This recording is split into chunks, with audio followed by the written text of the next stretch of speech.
Okay, Judge, go ahead. Good afternoon, ladies and gentlemen, and welcome to today's meeting of Oldham County Fiscal Court. It's February 2nd, 2021. Happy to have you here today. I'm David Vogel, Judge Executive, and we're going to have our meeting in just a moment here. The first thing we ask everyone to do is please stand for the Pledge of Allegiance.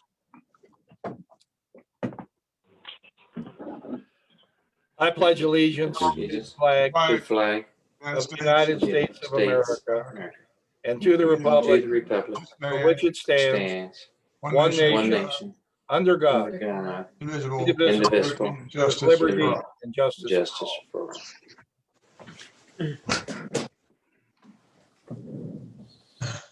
all. Thank you. Denise Clark, our fiscal court clerk, will now call the roll. Magistrate Likens. Here. Magistrate Tice. Here. Magistrate Harrison. Here. Magistrate Greenwell. Here. Magistrate Hounds. Here. Magistrate Hawkins. Here. Magistrate Dye. Here. Magistrate Logston. Here. Judge Vogel. Here. Having all members of the fiscal court meeting present, this meeting is now in session. Is there a motion to accept the agenda? So moved. Second. Second. Are there any additions or deletions? Hearing none, all in favor, please say aye. Aye. Motion carries. Now we'll ask Denise to read the minutes from our last meeting. January 19th, 2021. The Oldham County Fiscal Court convened at a regular meeting at 2 p.m. via Zoom and Facebook Live with Judge Executive David Vogel, Assistant County Attorney Travis Combs, and the following magistrates in attendance: Brent Likens, Wayne Tice, Albert Harrison, Steve Greenwell, Chris Hounds, Stephanie Hawkins, Bob Dye, and Michael Logston. Motion made by Magistrate Dye and seconded by Magistrate Greenwell to approve the agenda with the addition of trees at Schambach Park, Westport on the river's edge as submitted. Motion carried unanimously. Motion made by Magistrate Hounds and seconded by Magistrate Dye to approve the meeting minutes from January 5th, 2021. Motion carried unanimously. Matt Rhodes, Director for the Oldham County Health Department, provided an update on the status of COVID-19 in the community and the COVID-19 phased vaccine campaign for Oldham County. During public comment, Larry Kaiser commented he appreciates all that fiscal court is doing during the online meetings and allowing participation. He expressed his hope that it continues. Motion made by Magistrate Dye and seconded by Magistrate Hounds to accept the Sheriff's Office financial statement for the 2020 calendar year as submitted. Discussion followed. Motion carried unanimously. The following sealed bids were opened and read aloud for the East Peak Road Construction Project. Dan Christiani Excavating, Clarksville, Indiana, $1,995,310. Flynn Brothers, Louisville, Kentucky, $1,437,506.61. Louisville Paving, Louisville, Kentucky, $1,640,000. Mack Construction, New Albany, Indiana, $1,335,759. Todd Johnson, Danville, Kentucky, $1,641,324.83. Motion made by Magistrate Dye and seconded by Magistrate Tice to authorize budget transfers in the amount of $228,920.20 for the quarter ended 12/31/2020 as submitted. Discussion followed. Motion carried unanimously. Motion made by Magistrate Hounds and seconded by Magistrate Greenwell to authorize the payables as submitted. Discussion followed. Motion carried unanimously. Motion made by Magistrate Dye and seconded by Magistrate Hawkins to surplus to scrap the Briar Hill Park playground equipment in order to remove the assets from the county books as submitted. Discussion followed. Motion carried unanimously. Motion made by Magistrate Hawkins and seconded by Magistrate Tice to authorize spending $6,182.57 on a postcard mailing of the Schambach Park survey in order to receive feedback before proceeding with the rendering for the Schambach Park project as submitted. Discussion followed. Motion carried 7-1 to 1. Magistrate Harrison voted no, and Judge Executive Vogel abstained. Motion made by Magistrate Hawkins and seconded by Magistrate Likens to retain the trees on the river's edge at Schambach Park in Westport, which the hired professional stated to keep, and remove the trees the hired professional stated to remove. Discussion followed. Motion failed on a roll call vote with 2 votes in favor and 7 against. The following magistrates voted no: Brent Likens, Wayne Tice, Albert Harrison, Chris Hounds, Bob Dye, Michael Loxton, and Judge Executive Vogel. Motion made by Magistrate Harrison and seconded by Magistrate Likens to authorize the Judge Executive to enter into a contract with Bob Ray Company to have the trees removed at Schambach Park, Westport. Motion carried on a roll call vote with 7 votes in favor and 2 against. The following magistrates voted no: Steve Greenwell and Stephanie Hawkins. Motion made by Magistrate Dye and seconded by Magistrate Hounds to allow the police department to move to a 12-hour shift no sooner than January 31st, 2021. Motion amended by Magistrate Dye and seconded by Magistrate Hounds to allow the police department to move to 12-hour shifts no sooner than January 31st, 2021. Discussion followed. Motion carried unanimously. Motion made by Magistrate Hawkins and seconded by Magistrate Likens to allow the Judge Executive to sign the resolution which authorizes Oldham County Fiscal Court to apply for the National Fish and Wildlife Foundation 2021 5-Star in Urban Waters Restoration Grant Program as submitted. Discussion followed. Motion carried unanimously. Motion made by Judge Executive Vogel and seconded by Magistrate Dye to authorize the Judge Executive to sign the resolution, which allows the Police Department and the Sheriff's Office to apply for the Kentucky Department of Highway Safety Grant as submitted, and to accept the grant if it is awarded. Motion carried unanimously. Personnel actions, dispatch. Motion made by Magistrate Hounds and seconded by Magistrate Dye to accept the resignation of Rita Fuller, effective 1/7/2021, as submitted. Motion carried unanimously. Road Department. Motion made by Magistrate Harrison and seconded by Magistrate Hounds to hire Marina Arterburn as a Road Department seasonal driver at $25 an hour, effective 1/7/2021, as submitted. Discussion followed. Motion carried 7-2. The following magistrates voted no: Steve Greenwell and Stephanie Hawkins. Police. Motion made by Magistrate Hounds and seconded by Magistrate Likens to accept the resignation of Clayton Reeves, 1/15/2021, as submitted. Discussion followed. Motion carried unanimously. Motion made by Judge Executive Vogel and seconded by Magistrate Logston to reappoint Stan Clark to the Ambulance Taxing District Board with a term to expire 2/1/2023 as submitted. Discussion followed. Motion carried 7-2. The following magistrates voted no: Bob Dye and Albert Harrison. Motion made by Magistrate Dye and seconded by Magistrate Hounds to adjourn the meeting. Motion carried unanimously. The meeting adjourned at 5:11 p.m. You've heard the reading of our minutes from the meeting on January 19th. Are there any corrections? Magistrate Hawkins. And I just emailed this to you, Denise, and I'm sorry I didn't email it earlier.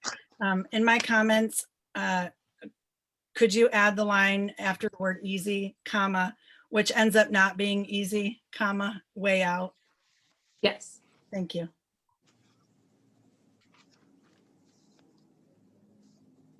Anyone else? All right, seeing no one, all in favor, please say aye. Aye. Opposed, motion carries. Time now for our report, our weekly or bi-monthly report here from Matt Rhodes from Oldham County Health Department. Matt, welcome, and go ahead and bring us up to date, please. Thank you, and thanks to the Fiscal Court for the invitation. I want to start off by thanking all the Oldham County residents that have extended patience to us as a department. We are absolutely doing the best that we can. I have some encouraging news on cases. I wish I had more encouraging news on vaccine, and we'll get into that as we go through this process. I am going to try to share my screen so that I can share some of the data.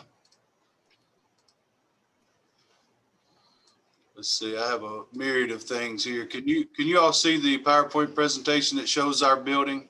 Yes, sir. Yes. Great. I am going to scroll through here and just share some of the highlights. You can see our total case count in Oldham County to date is 6,627. Our death count is 67, and this has been a point of contention for some in the community, because I think I reported 2 weeks ago that our death count was 69. And one of the things, and I think it's a point worth mentioning here, some people in the community and across our country say that all deaths that are happening now are being counted as COVID deaths. Well, that is not the case. And this is a case in point here.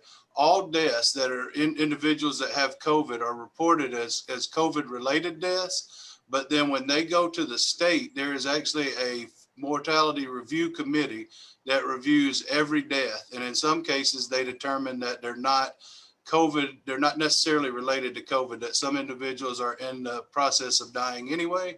So some of those cases are actually backed out. So our death count currently is 67 as it relates, and our mortality rate is 100 per 100,000. The case fatality rate is 1%. So, and you can see how that compares to the state of Kentucky. And as I said, we've got some encouraging news. On the second slide here, you can see our case counts where we had gone way up in 2 weeks ago, and we were at over 1,000 cases per week, and then we started coming down. And as I said, that we could definitively say that our case count and our incident rate was skewed heavily by our correctional facilities. And you can see that the case count is coming down, and corresponding to that, our incident rate reported by the state yesterday was 42.1 per 100,000. Our incident rate was, and last 2 weeks ago when I reported, it was 247 per 100,000. So very encouraging news about the case counts. We're starting to see a decline also in lab report positives. Ultimately, we would hope to see a corresponding decrease in positive lab reports if we're seeing a decrease in positive cases. So this just outlines our case status with our 6,048 confirmed and 557 probable cases. Our age distribution, case count by age, you can see here, it's truly a bell curve. And our age with our heaviest case incidents in 1,171 in our 40 to 49 population. So you can just see on the x-axis the age of individuals by 10, by count of 10. So 30 to 39, 40 to 49. And this is our racial distribution. There's a lot of information that's blank here because unfortunately when labs get filled out, they don't include racial information, which is critical in trying to make sure that we have good public health interventions for those underserved populations. This is just basically in text, the information that I just shared.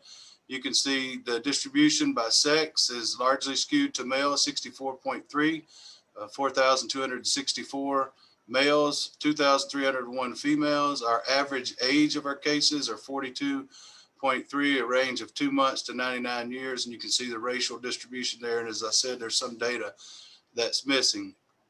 COVID case overview reported being a health worker, 180, ever being hospitalized, 154, ever ICU, 64, and recovered over 4,000. And this is the breakdown of deaths by sex, 50 male, 17 female. The average age is 73.3, and this is the reason that we're really wanting to target our 70 and over population for getting them vaccinated, because the evidence clearly states that they're at highest risk of death due to COVID. Long-term deaths are 30, corrections associated deaths are 29, and community death stands at 8. This is just a chart showing our vaccine administration to date, and you can see we haven't had a lot of vaccine within our community. These high water marks here of 300 and 600 are the first week of our school vaccine clinic. And we had ultimately received 1,800 doses to complete the school personnel. And you can see the second week, that number dipped down. And that was the reason that we had 250 doses available to go ahead and make appointments available on our website yesterday. So any questions, I'll stop here and answer them as it relates to the data. Any members of the court like to explore this further, have any questions here? I have a question. Matt, when you all have extra doses like that, how's the public supposed to know? I mean, are you doing it like at 1 o'clock, just say every day at 1 o'clock, check the website so you'll know if there's doses available, or are you putting them on at 8 o'clock? I mean, are you just?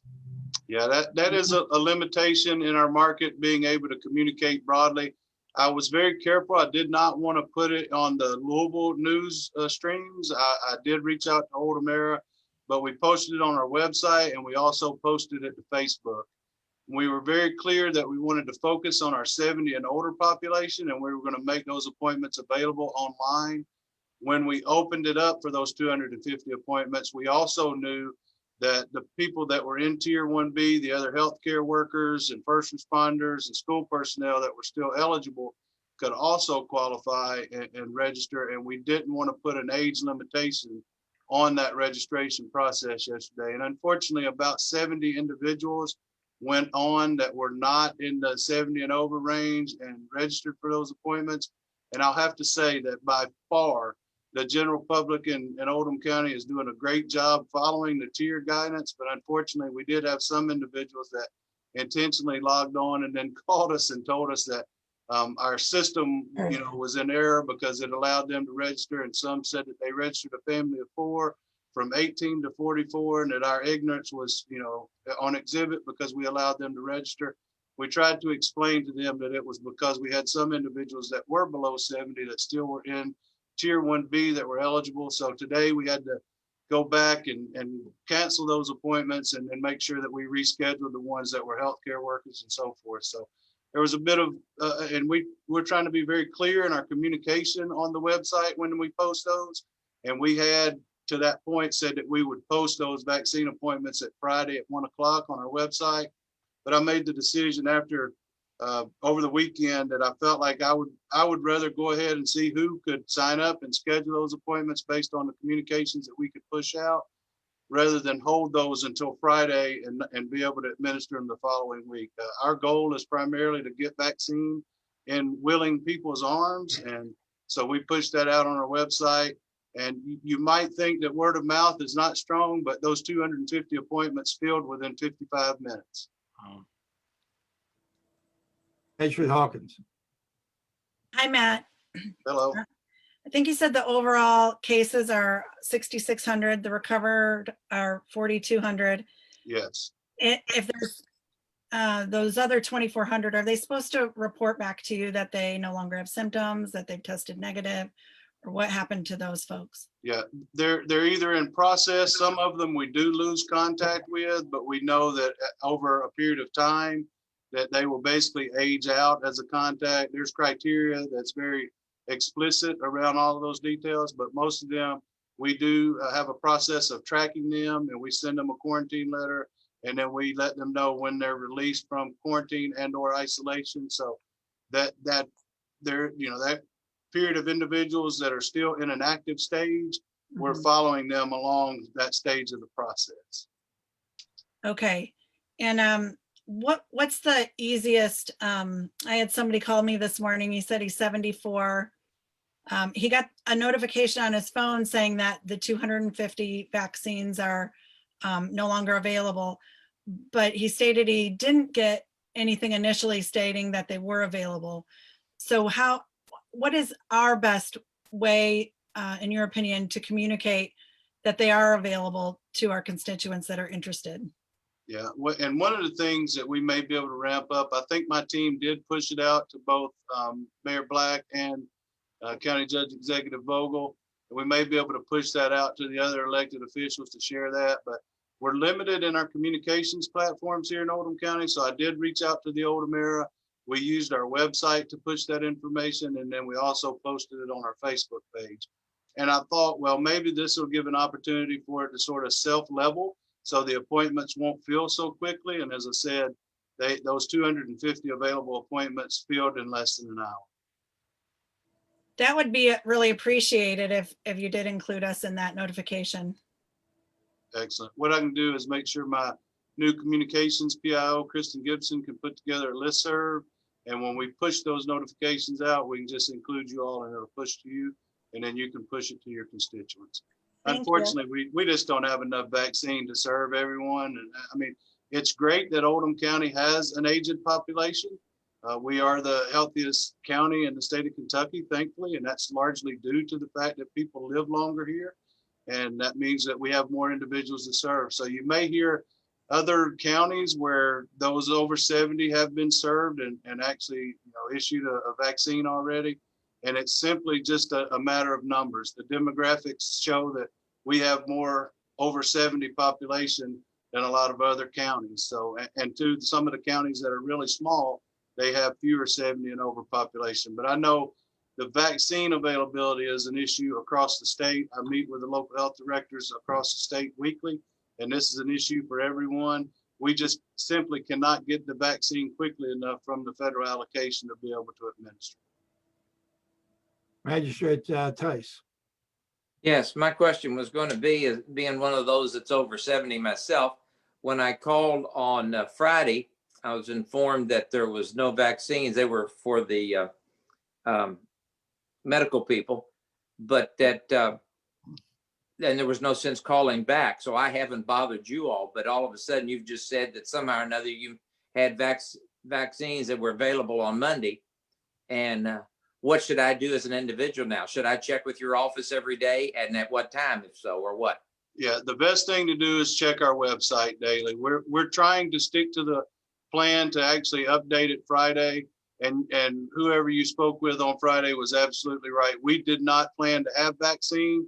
We thought that we would utilize every dose that we had at the school clinic, but because those numbers didn't pan out in the school clinic, late Friday evening, I was advised that we had some vaccine available, and worked over the weekend to reach out to some individuals that had contacted us that said that they didn't have an access to a computer to schedule appointments personally. And then when we had those 250 doses available on Monday, I made the decision to go ahead and put those on our website and send out communications, trying to communicate to the best of our ability to our residents of Oldham County. And, understandably that it's not a perfect situation. Unfortunately, this pandemic has not been ideal. It hasn't been ideal since last February, but if we can have individuals check our website regularly, that's going to be the place where they can register for the appointments that are available. Well, follow up to that. Now, are you updating your website by the minute, or are you just updating at certain times so that I don't have to keep punching in all throughout the whole day? Yes, we're updating it weekly with communication information, but largely when appointments are going to be made available are at 1 p.m., typically on Friday. And I don't really see this playing out again in the future, because we're going to know precisely how many numbers that were allocated. The school clinic was a different scenario because we expected to serve 1,800, and that number did not meet the demand. So we had those 250 doses available, and I made a decision to go ahead and put them online so people could register. But typically speaking, Friday at 1. But if you want to check our website, if we post any new appointments, it will be at 1 o'clock on our website. So that will be the only time on the following day that you will be posted, will be at 1 o'clock. Yes, sir. Here's what I would love to see in the future. If I can get assurance from the federal government and from the state of Kentucky that I'm going to receive in regular intervals 1,000 or 2,000 doses every week, I will set up a process where individuals can schedule out weeks in advance.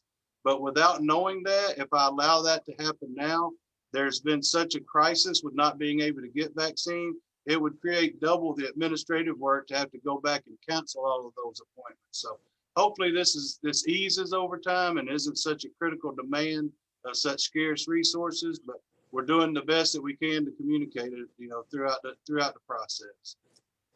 Okay, thank you. Magistrate Hounds. Yes, sir, Matt. Thanks for being here today. I've gotten some positive feedback. All the feedback I've gotten has been positive about the people that have gotten their vaccine. One thing I want to mention, though, is you talked about, reaching out. We do have a means that we can get to 19,000 people, and that is at the Smart 911. And maybe that's the route we need to encourage people and push people to not only get signed up to it, but I mean, you could send it out on your own. You have to talk to EMA Director Nart, but I'm sure there's a way that you can have access to that system where you could put that out there, and it would probably be just as fast as what you're doing. But the only issue I see, and kind of parlaying to what Magistrate Tice was saying, I've told people to check the website, check the Facebook page, and I don't think it's fair to you or to anybody else to have a mandated time because of the fluidness of this whole process. And it may mean that maybe you don't get to post till 2 o'clock or 3 o'clock or whatever on that day, because of whatever's happened. But we do have the ability to use the Smart 911 platform. And I think Mr. Nark can speak to this, but there's almost 20,000 people signed up to that. And that may be an avenue that we can get out to the Oldham County residents, that information. That's the first thing. The second thing is that those of us that are fortunate enough to get the second shot, we go back to the same place that we got the first shot. Yes, sir. That is Okay. correct. And to your first point, we are meeting regularly. We're having emergency management director Nart in our meetings every Monday and Friday so that we can discuss planning initiatives. And we thought about the fact of using the emergency 911 notification system. And because we only had 250 doses, I felt like if we pushed it out even to those 19,000, that it would create such a competition for those scarce resources that I would end up frustrating 17,800 of them because they wouldn't be able to get an appointment. So, or 18,800. So. I understand. I just throwing it out there. It's just a medium because, like you said, we don't have a news channel and we don't have the same broadcasting capabilities that Metro has. But those are definitely ones. And then one more thing. Do you see that the number of vaccinations? I mean, obviously we're seeing the curve go down, but are we seeing any other effects of the vaccine? I mean, I haven't heard of any other than people having slight issues, but are we seeing a smooth vaccination process? I'm not talking about when you administer the shot. I'm talking about post-shot. Right. We've had some reports of some individuals having chills and fevers and sore arms and headaches, but we've not had any major adverse reactions, thankfully, to this point. I know that there's some communications online across the country that says other countries are having, a lot of issues. We have not seen that locally. And if we do, I will certainly report that out in a transparent fashion. And that's one of the things I'm glad to hear you say exactly what you said, because I've gotten a few people that have asked, well, what effects have you had with the shot? I haven't had any, been very fortunate. And I think that my experience is probably the majority and not the minority, but I'm glad to hear you make that similar comment. Thank you. I'm not sure if, as far as using the 911 system, if we do or do not have the capability of isolating out individuals for a certain type of call. You may have to actually call in, and if we can do it, sign up specifically for that call. I'd hate to, as it is now, we use this aggressively, but we just don't want to be ringing people's phone if they're not interested in the call, if we can avoid it. Jerry? I get that, Judge, but as important as this is, I think that we're all getting enough comments on our end. The more we can do to get it out, I'm sympathetic with what you're saying. We don't want to overdo people with the Smart 911, but I seriously probably get 3 or 4 calls a day asking how to get a shot. I would like to ask Jerry to respond to whether or not we can set up a specific call for a specific circumstance. Oh, thank you, Judge. So within the system, we have the all call, which would be the 19,000 or 20,000. Then we have ones that people want only traffic or weather or other categories, if you will. We cannot have people sign up individually by phone number because of age or whatever, but there is one of those categories called special events. And what we could do, in fact, Ms. Schindler is the one who suggested this, kudos to her, is that maybe we send out an all call saying, everybody pay attention, this is the only all call that you'll get. But if you want to receive information about COVID vaccines, then make sure you go into your 911 Smart 911 account and make sure you're signed up for the special events notifications, because that's where we'll be making those. With that said, we only have 5,000 subscribers to that particular one. But if we can send out one that says, hey, this is where you need to be signed up to get that information, because that's the only group we're going to send it to. That would alleviate sending something to 20,000 people every time we have an information about the vaccine. And if someone is on there with the all-call, they're going to get that notification to go make sure that they section down to that special event. So I can do that. Well, you and Matt can work on the fluidity of that, and I'm sure that's dependent somewhat on how much vaccine we get as well. And because these appointments are going up fast. And I do want to commend Matt with his new public information officer. They do have a weekly update. I noticed they have one on yesterday as of February 1st. People need to be directed to the Oldham County Health Department website to get the most current information available. And that's where it's going to be. Magistrate Logston. Yes, man, I have 2 or 3 things that you might want to talk to the public about. I'm trying to get my 86-year-old mother, or 85-year-old mother signed up, and I signed her up in like 5 or 6 places. She's in a wheelchair. We had to move my brother in with her.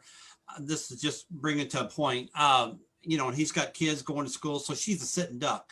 So my point of this whole thing is, could you explain to the public that if they do get a call and they get an appointment in early, that they would call the other places they set up to cancel those appointments so that the shot could be given to somebody else if they need to? Because I've signed her up at UK, I've signed her up at Baptist, I've signed her at Norton's.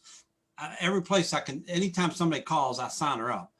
Just hoping I can get her in soon, because just with kids coming home from school and stuff at 85, anyway. But I think we need to probably tell the public, and I haven't had anybody ever say this, if you get an appointment early, please call the other places you signed up and cancel those appointments so that you don't have 285 doses left over like you did with the school. So I'm just, maybe a public service announcement, something like that. But anyway, I just want to thank you. And also, I still extend if you ever need anybody to fill out paperwork or whatever, I'm still, be there for you if you need it. So. Excellent. Thank you. That's a very valid point. And you're right. People are shopping because they want to get the vaccine, which is a good thing. We're happy that the acceptance and uptake is high, and we're hopeful that it will continue to be. But you're absolutely right. When people call around to multiple places, once they get an appointment, especially once they get vaccinated, they should call back and cancel those other appointments, so people aren't expecting them to show up on those dates. And it will allow the resource, the very scarce resource, to be spread more evenly throughout the community. So thank you. All right, anyone else? All right, Matt, that's pretty well. Are we taking we don't have a sign-up list, do we? The only thing that we're doing, because we felt the need for especially the 70 and older population that did not have access to a computer, we are taking their name, birth date, and contact information. And when we get vaccine available, we're reaching out to those populations. But other than that, we are not creating a waiting or sign up list. It's just for individuals that do not have access to a computer. The public health, one of the central tenets of public health is to make sure that we're effectively serving those underserved populations. And I know if we just put a registration process out that requires people to register online, if they don't have a computer, then they're not going to be able to be served. So I felt the need and felt compelled to create that list, and we're actually reaching back out to those individuals. I made some of those calls personally this weekend. Right, okay. And I think it'd be a logistical nightmare to take a long list and then calling people and saying you can come in, or, well, I can't come in at 3 o'clock, I can't come in today, or, it's unfortunately, it's everybody having to scramble for wherever they can get it under the tent, if you will. So a logistical nightmare is a pejorative term here. Right. Okay, thank you so much for being with us, and we'll see you again in 2 weeks. Thank you. Thank you. The next item on our agenda here today is a presentation from Spectrum Communications. Ben Ucelis, are you here? I think I see your name. We can bring you on the screen if you can. Ben would like to tell us about some progress that Spectrum is making in expanding their broadband service in Oldham County. Welcome.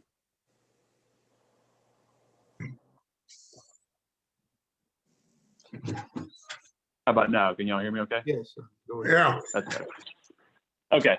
Thank you all so much, Judge, members of the court, for having me today, and especially for putting me on the agenda with short notice here. The main reason I'm here, like Judge mentioned, is because we have an announcement about some expansion we're doing in the county and really across Kentucky and the rest of the country.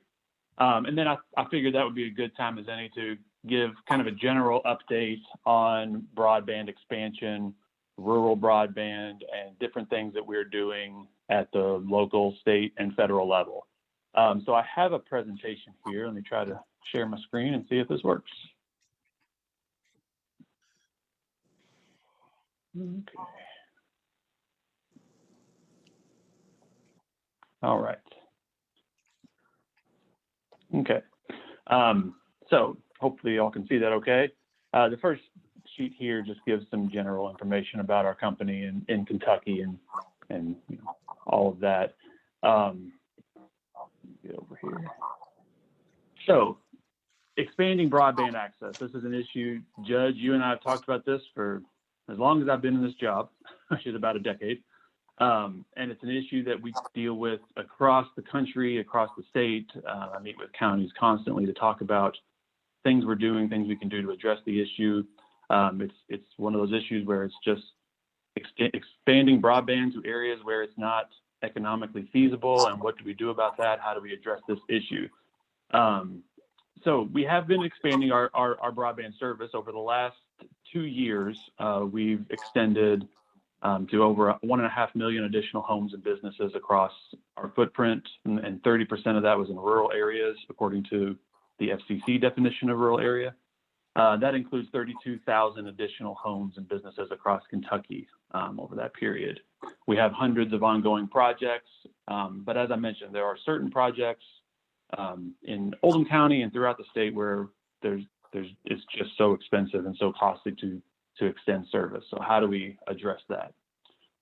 So the big announcement that we have that came out over the weekend was the Rural Digital Opportunity Fund, or RDOF, which is an FCC. They held a reverse auction at the end of 2020.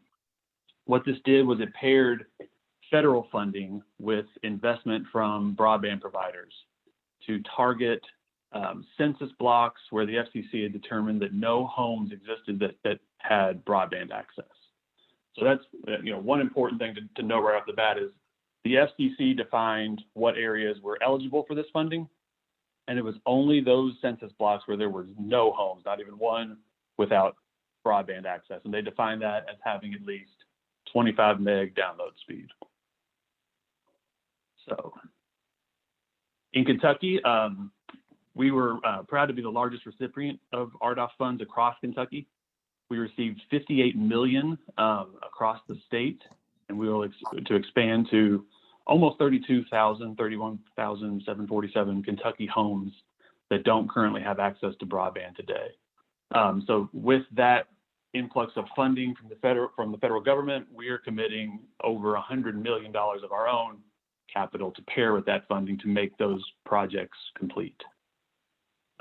So it's a huge project. We're very excited about it. And one thing I always like to make sure to drive home is that even if your area is not included in this list, even if maybe you weren't in one of those census blocks, expansion is good because it can breed further expansion. If our network reaches further, hopefully that means reaching a little bit further out is a little bit less costly. So my hope is that the benefits of this type of expansion we continue to see those for years and years to come. So this map here shows that the dark blue is our current service footprint, and the green there shows where we will be expanding. And again, all of those are census blocks that currently did not have any provider at all that was giving 25 meg download speed. So this isn't, expansion of urban areas or anything like that. This is all areas without a provider. So in Oldham County specifically, we received $176,000 from the federal government, $176,520, and that will add approximately 163 homes in the county that didn't previously have broadband service today. So obviously a portion of that 100 million that we are committing across the state will go towards those projects to fulfill that in Oldham County.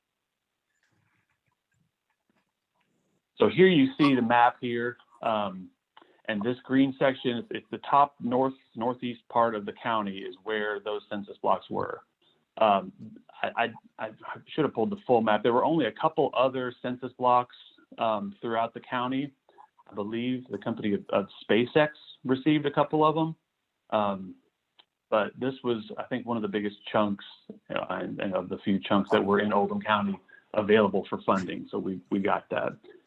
And I'll share here too, I didn't include it in the presentation because there is some proprietary material, but I'll share it quickly. Just this this map here.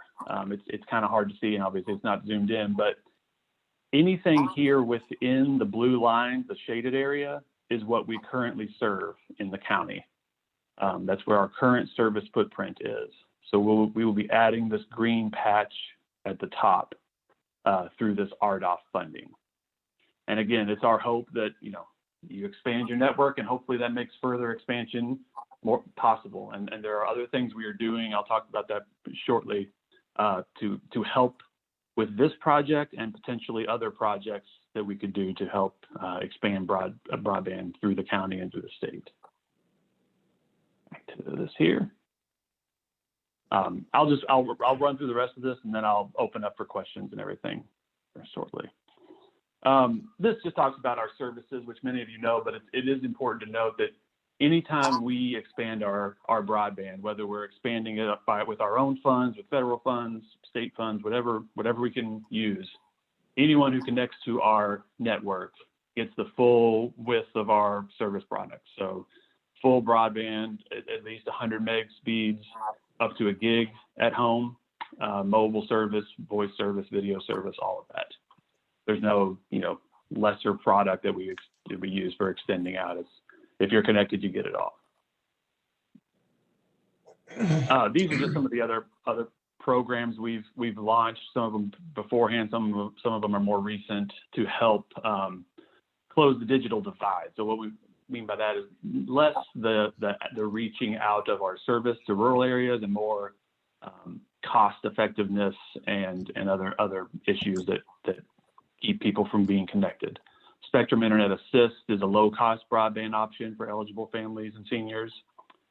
Stay Connected is a partnership program that we're working on with a few school districts and community organizations to help school children make sure they have connections. Sometimes we partner with public housing authorities to provide better services and affordable rates. And then we also have a Lifeline voice service as well.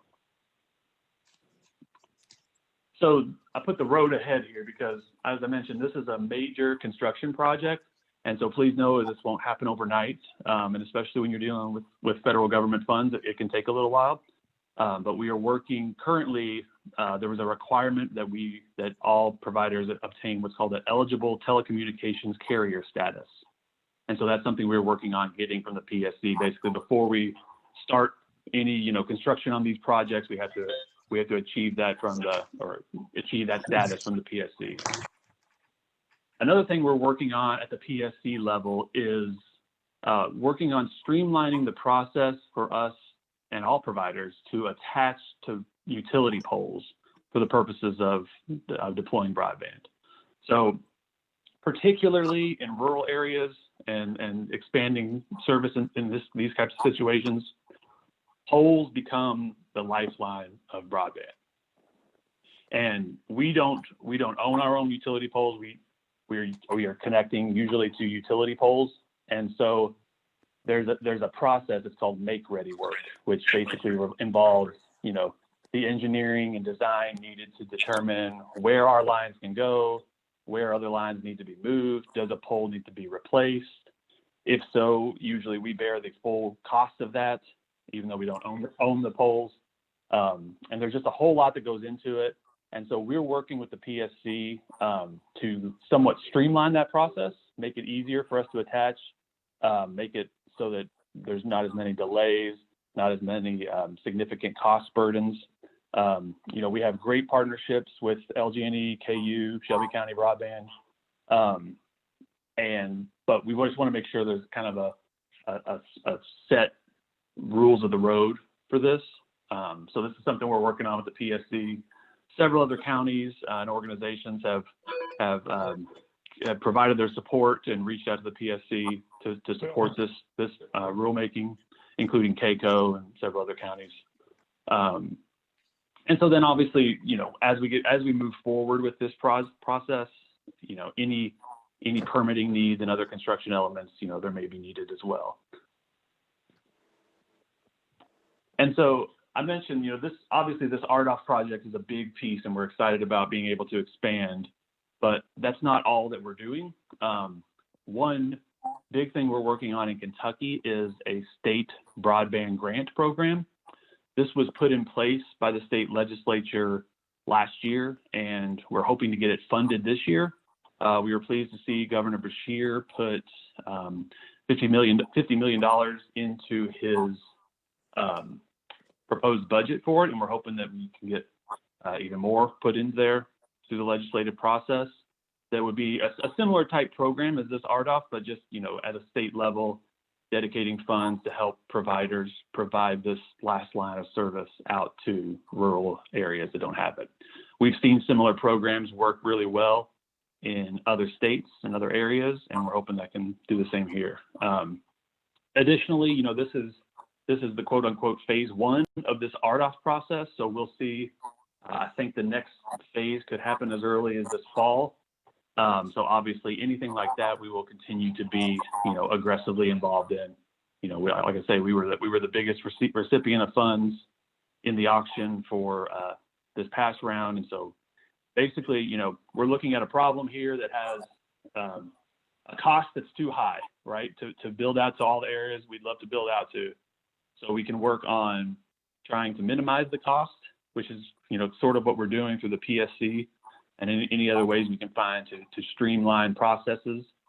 And then also looking for additional funds to help us build out, because, whether it's us or AT&T or Kentucky Wired or whoever else it is involved to reach out to these areas where they're, a house that sits a half mile off the road or going, several miles down a road. It's just a costly process. So we're excited to get some funding to help us do it. And we're going to keep seeking that and keep seeking new opportunities. So with that, I'll stop talking for a little bit and open it up for any questions or comments or thoughts. Magistrate Hounds. Yes, sir. Thank you. Appreciate you coming out today with the information. Can you get a list of the roads or subdivisions or something that are going to be eligible for this plan? I realize it may be 12, 24 months down the road, but that'd be good information for us to have when we get calls about areas potentially going to be served over a period of time. Absolutely, I can share that. There also, I can send you a link as well. That the FCC has a website that has basically that map that I had previously. If I can go back to it. This one here. The FCC has a map similar to this, where you can actually zoom in to street level and see exactly where that's going to be, along with any other provider. This is just this CCO Holdings is just the name of our parent company, or just affiliate that designates our company. So you'll be able to see it there as well. But I could definitely get you, road information, other information as well. Okay. And just for a point of clarity, when FCC says 24 megabytes of high-speed internet, I mean, that's one step above dial-up. That's not high-speed internet. To me, it's got to be 100 or 200 at a minimum. You make the comment about Gigabyte service is Gigabyte service available in the Oldham County service area? Yes. So anyone on that map, I don't know if I don't want to mess up my screen here. This map here, anyone in the shaded areas here that has access to our network.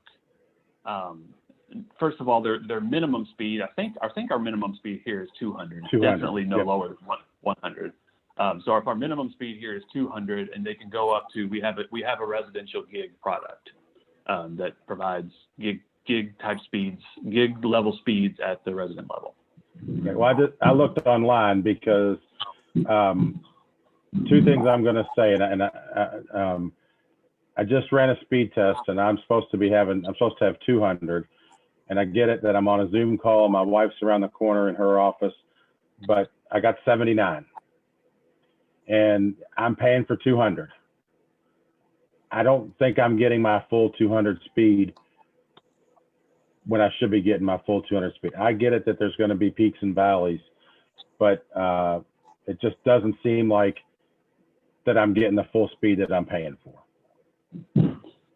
I understand that. And so when we say the speed that we can guarantee to deliver, and first of all, if there's ever a problem with your speed, there could be something, it's always, I'm happy to look into that and see if there actually is something causing a speed problem with your area.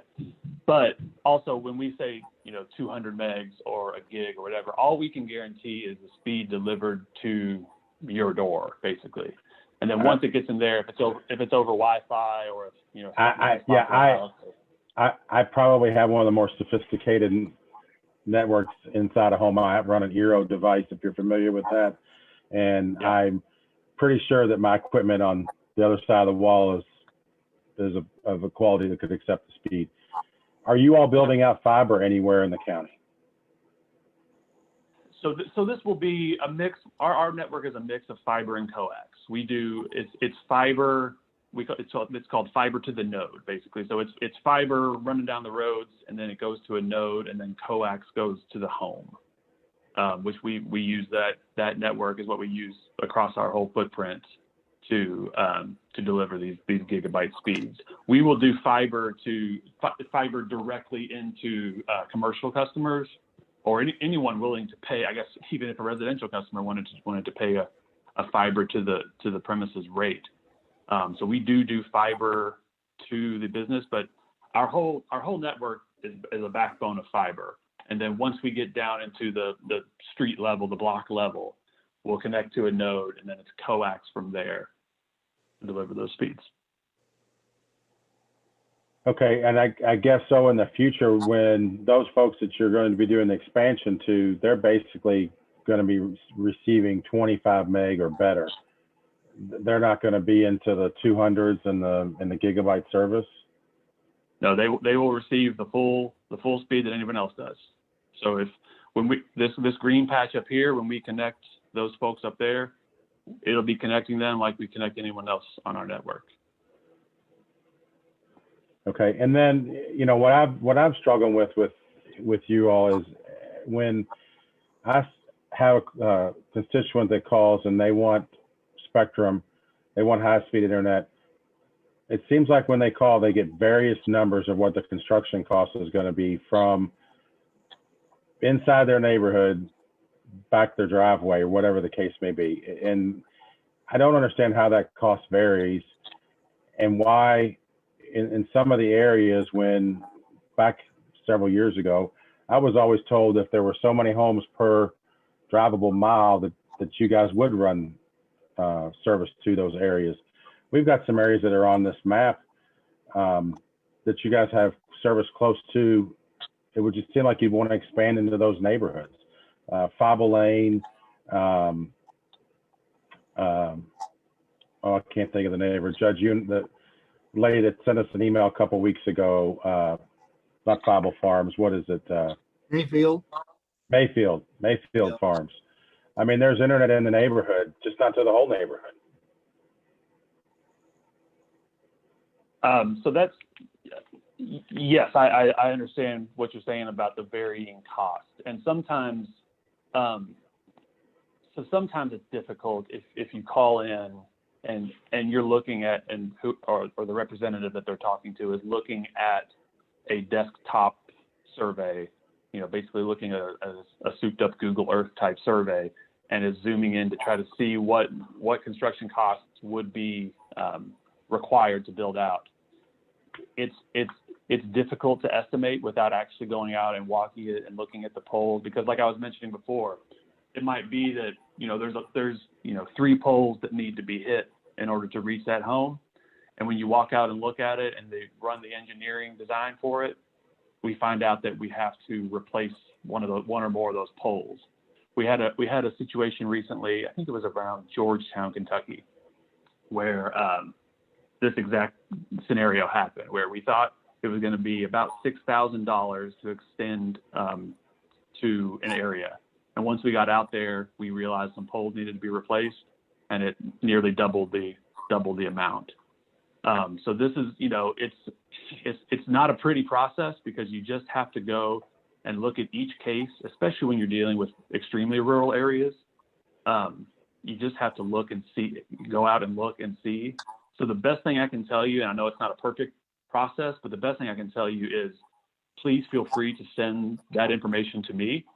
And then I can have construction run. If there's an area, for example, like Mayfield that you mentioned, that you think doesn't have service but could be eligible for service, if you send that to me, I work right down the hall from construction. I can work with them to do a thorough survey to make sure we're looking at every aspect of this and see what it takes to build out to it. And if it's not serviceable, what would it take to get there, and so forth. Okay, thank you. Does anyone else have a question for Ben here? Measure I see die. a couple hands.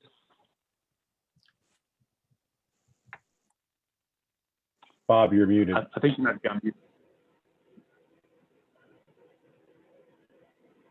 Measure die, muted. Yeah, I'm good now. Okay, I'm back. You said that in the neighborhood, you go like along the roadway from node to node, it's fiber. And then from the Correct. house, you go with the cat cable, the copper into the house. What about neighborhoods? Go ahead. It was the coax cable, yeah, the Yeah. typical cable cord, yes, is what. But between the node at my house and the 2 houses down, that's supposed to be fiber? My understanding, and I'd have to get a construction guy on here to confirm it for me. This isn't exactly my area, but my understanding is we are fiber to the node. So it is fiber running, and then once we get to a node, now there might be an extender on past the node or something like that, but once we get to the node, then it should be coax from there. But in between, from node to node, as you're running, it's fiber, correct? Okay, well, I'm in the same situation with Magistrate Hounds. I can assure you that there's no fiber in my neighborhood from node to node. And some of my neighborhoods is 20 years old, and some of it's 40 years old, and some of it's 10 years old. So I'll send you the information. I'll get your email address. We'll go from there. Yeah, please do. If I'm wrong, I'd like to know that. But my understanding is, yeah, and I've seen them. I've actually gone out and worked with the crew and seen them before too. Like seen them splice the fiber and send the fiber. I mean, it's a fiber network, but it's just not. When you hear a lot of companies might be doing fiber to the home or fiber to the premises, we don't do that. We're fiber to the node. So in between, Right. And now one node might serve a block or two or a small neighborhood. But to that node is fiber, which is what allows us to provide gig level speeds. It's what allows us to, if there was a business in your area, a hospital or something like that, to provide fiber directly to that business, to provide 10 gig, 20 gig type speeds too. So it is a fiber network with just coax connectors. Now, in my district, I have people that have underground utilities and telephone pole utilities. Would that remain just as accurate? It would still be fiber to the node? Correct. Yeah. A lot of times we will go underground if we can, if there are other utilities underground. Just a lot of times with this more rural expansion, you see a lot of poles, and it becomes really hard to go long distances underground in rural areas. So that's I where we understand poles the a lot. underground part of it. Yeah. Okay, I'll get your information and I'll send you the information I have. Thank you. Thank you. Magistrate Harris. Thank you, Judge. Ben, you mentioned the northeast part of the county. That is my Yes, sir. district, called District 3. We do not have pole lines running alongside the road on every road. It's one of the oldest parts of the county with some of the oldest roads, and the power system originally ran from farmhouse to farmhouse. And since then, they've expanded from that in different directions to get to houses. We've got places where the pole line that you think you might use is 400 to 600 feet from the state highway, where you would normally expect to find the poles. We also have our share of rock, which inhibits the underground. So I would love to talk with you, somebody in your construction department, to see what's being proposed over there, because typically we are the last to get anything. We were the last to get water, and the water wells are in that district, and the pumps are in that district, and the purification plant, chlorination, is in that district. And we were the last part of the county to get water. Now, hope we're not the last part of the county to get this technology. We have a number of small businessmen operating out of their homes, trying to operate out of their homes, and they can't because we just don't have the reception. We don't have the technology. So I and 3 or 4 other people from the area would love to meet with you and your construction people, because we may be able to help with that. We would love that. And so this, in my understanding, is this green section up here where we receive this funding. I cannot see your map. Sorry, go ahead. Oh, can anyone else see it? Yes. Yeah, I can see it. Okay. I'll share this presentation after the meeting as well. So it is the top corner right along the pretty close to the county line up there.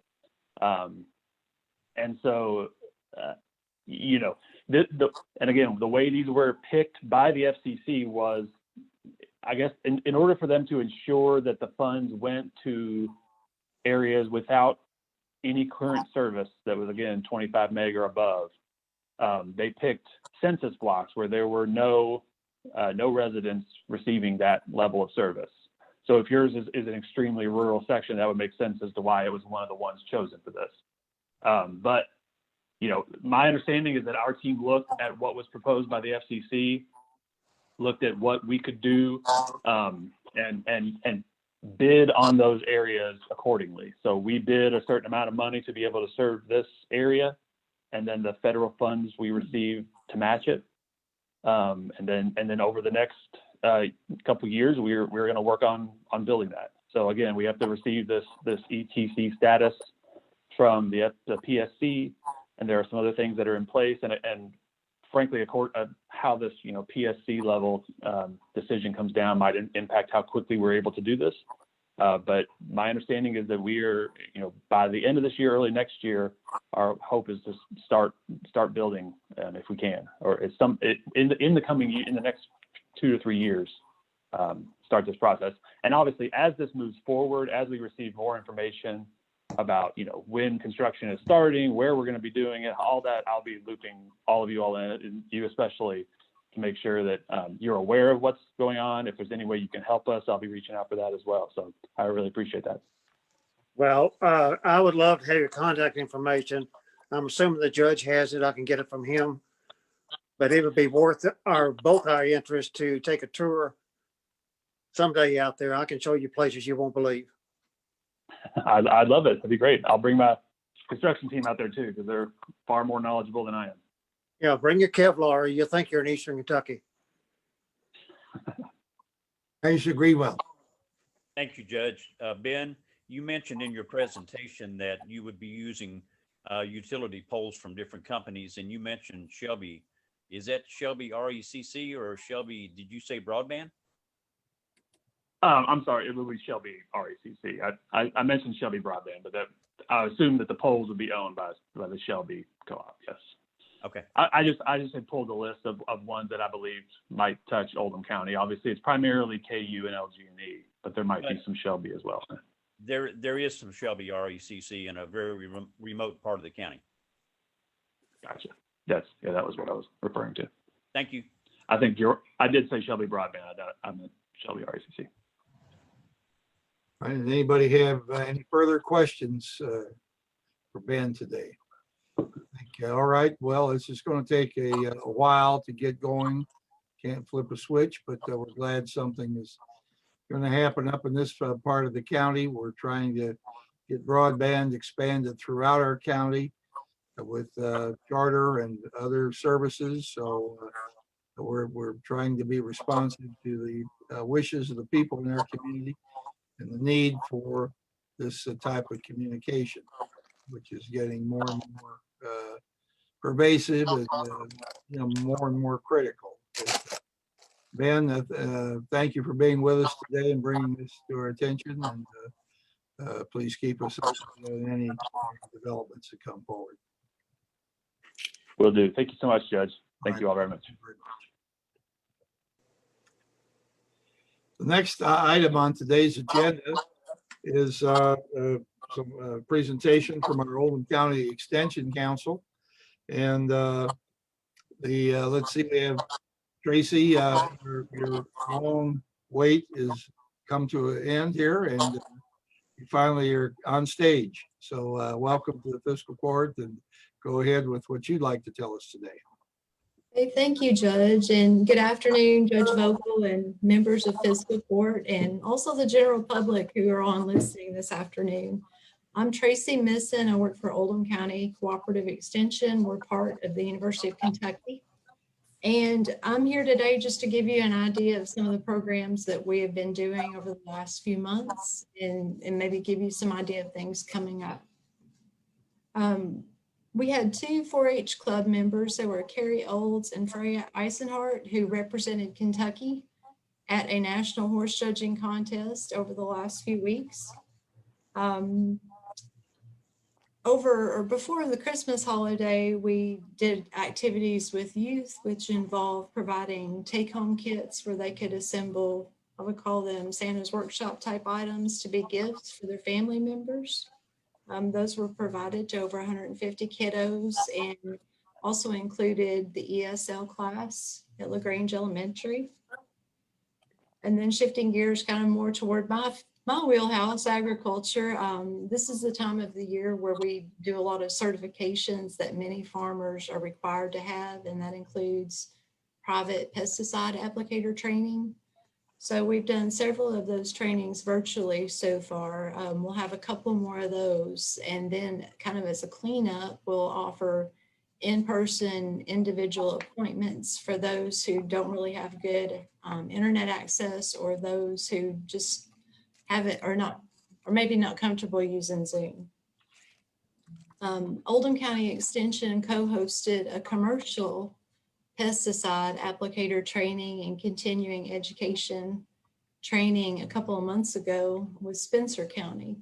And I think we were surprised because some people seem to balk at Zoom as far as education, but we had 290 people that were on for that training who earned CEU hours that enabled them to keep up their commercial applicator's license. So it helped them keep their license to do their jobs.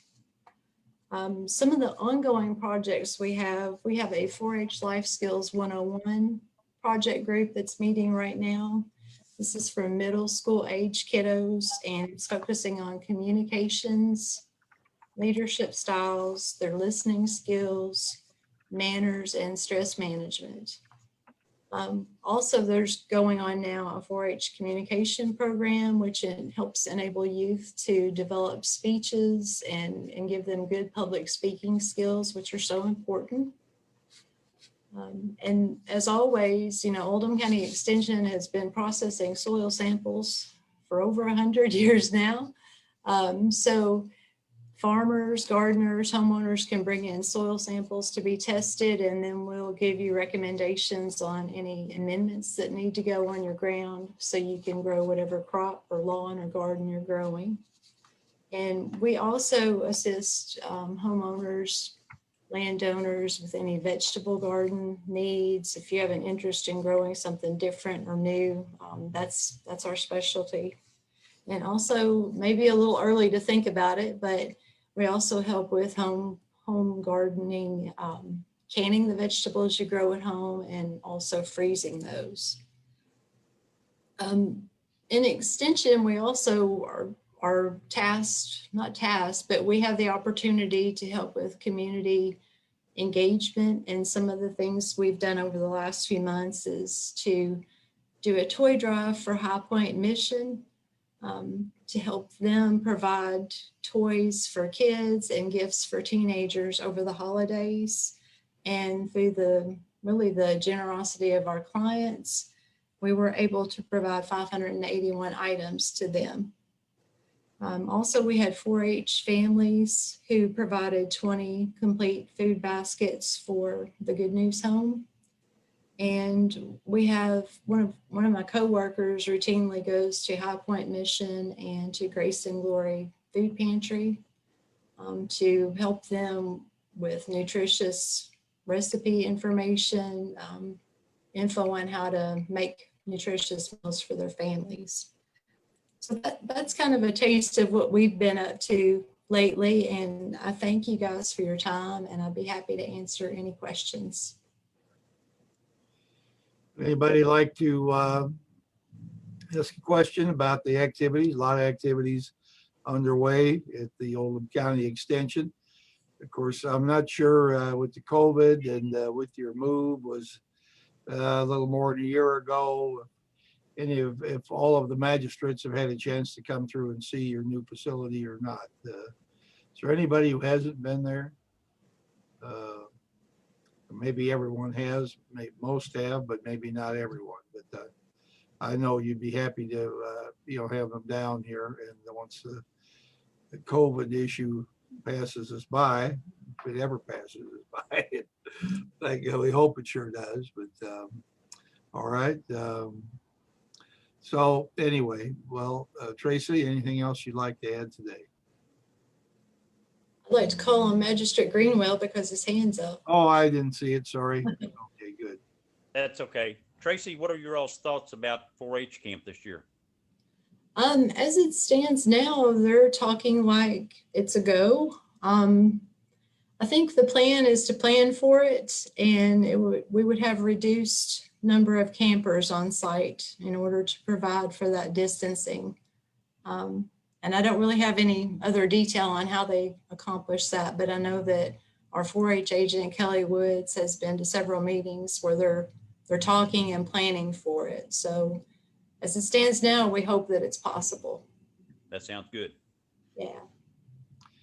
In the past, there's been a lot of activity or a lot of interest in shooting sports, but there was a challenge on exactly where the shooting sports could be, hosted.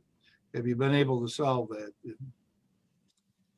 We have not come up with a complete solution on that yet, Judge Vogel.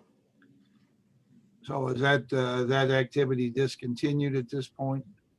It is not discontinued, and I don't want to talk out of turn. I'm having to shift gears to think about it. I know for archery that they've been able to practice without any interruptions because archery requires a shorter distance or a smaller piece of land to practice. I'm not 100% sure on the status of all the other elements of the sports, and that would be a question that Kelly or one of the coaches would have to answer. All right, anyone else? All right, well, Tracy, thank you for being with us today and bringing us up to date, and appreciate your time and the effort that you and Kelly are making there to move the agency forward. Thank you all. Have a good one. All right, thank you. Bye-bye. Now, the next item on our agenda was a public comment. I'm not sure if there's anybody here who would like to make a public comment or not. If you would, please wave if you know how to do that on this system. We have some people here, but I'm not sure that anybody has come for a public comment. I wasn't notified of any today. So we'll go on to the next item on our agenda then, and that has to do with some bid openings. We have the old Zering Road bridge replacement, and Melissa Horn has come into my office here now, and this is the construct the replacement of an existing bridge that extends across the south fork of Darby Creek on Old Zering Road. That's about 1.5 miles 4/10 east of the intersection of Old Zaring and the Kentucky 329. So how many, do you know how many bids we have I here? believe it's three. for Three this different bids, okay. Let's see what we have. one. Here's the first. The first one is from Hall Contracting, $283,325. $283,325.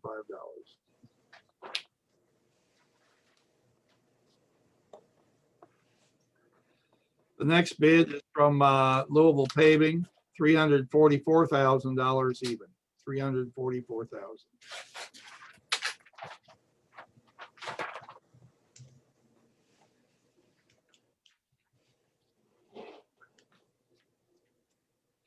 The final bid is from Todd Johnson Contracting of Danville, $186,733.55. 186,733.55. Is that it? That's it for that one. That's it for this one. Okay. Goes back. Those- All right. The next one is for the Goshen Hills Phase 2 and Lakeville Estates Drainage Improvement Project.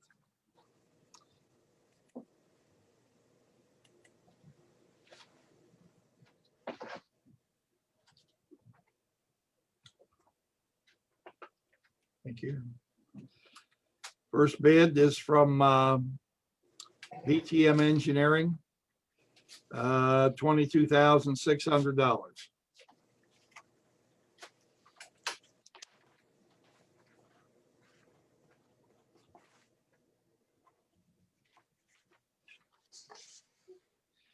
And of course, this is engineering work. I should have said that to begin with. Heritage Engineering, $27,000.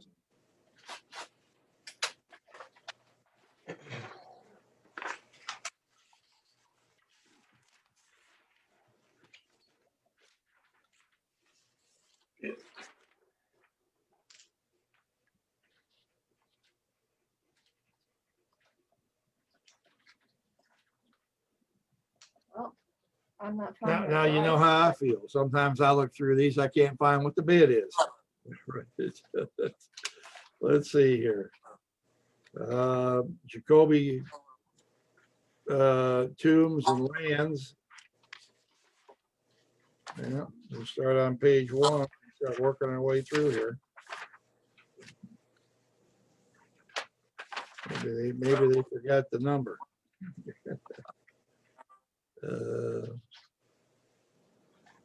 Show us what you've done. and some- I can't find it. I've been through every page. Okay, Hold on, wait. This book has something different.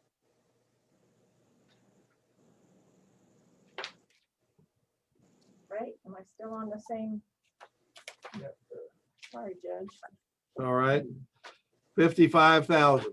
We found it. Thank you. 55,000 from Jacoby Tombs and Lands.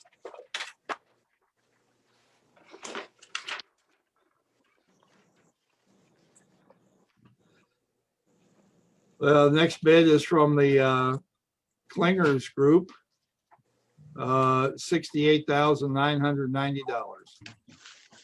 $68,990.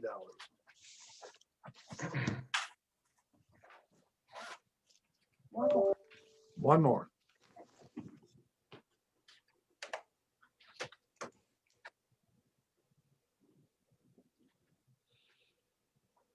Palmer Engineering, $51,500.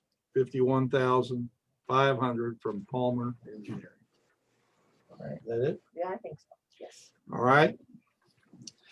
Those are the bids for the engineering work on Goshen Drain and Lakeview Drainage Project Phase 2. Magistrate Harrison. No, I was just going to mention it's broken down into 2 phases, and we should mention this is phase 2, and you just did. Thank you. Right. All right, we've already done an extensive amount of work there, and it is absolutely beautiful. As long as you feel that stormwater management is beautiful,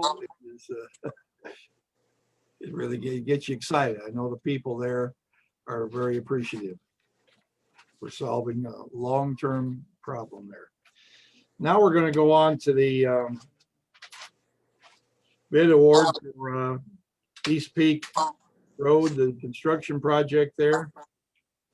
Am I right on that? What's on the agenda? That's what's on the agenda. And Have we already done the IT storage? I think we're dropping that one. We Oh. took it off the agenda there, Wayne. I'm sorry, I missed that. Okay, Not quite ready to go forward with that. We're going to extend that for 2 more weeks. got it. Sorry. So now, as far as East Peak goes, we opened these bids at the last meeting, and the MAC Construction was the low bidder, at $1,335,759. They are standing with the Secretary of State. So, is there a motion to accept this bid from MAC Construction, or is there a discussion on this item? I'll make that motion, Judge. Second. All right. Is there any discussion on this item? What was the cost of that again? $1,335,759. And that was the lowest you said? Yes, ma'am. Okay. Magistrate Harrison. Yes, thank you, Judge. The only experience or knowledge I've got about MAC Construction was they did one of the roads in the commercial park here in the Grange off Commerce Parkway. I believe they did Button Lane. And it appeared the first effort was a training exercise that had to be dug up and rebuilt. I hope we don't have an experience like that with East Peak Lane or East Peak Road. Surely to goodness they've progressed from that point. But I just want them to understand that some of us do remember that episode and we hope not to repeat it. How long ago was that, do you recall? Several years ago. I mean, it's a road right by where Tyson's warehouse was on Button Lane. Right, but okay. Judge, I can It answer that. hasn't been in the near past. Yeah. It was a while back. Oh, yes. Yeah. I said it's the only experience I've had, but it takes a hasn't- while for It takes a hasn't while been for in bad 10 experience. years. All right. Does anybody else like to comment on this bid? Judge Jim Urban, if I can just assure that the fiscal court that I went to LaGrange City Council last night and they approved this contract and they are splitting that cost. So each entity is responsible for $667,879.50. Measure Greenwell. Thank you, Judge. A little bit more recent experience we had with my construction had to do with the park and ride. And Jim, correct me if I'm wrong on this, but I think they had a change order of somewhere in the neighborhood of $100,000 on that project. I'm fine with them doing this project, but they do seem to have a propensity for change orders.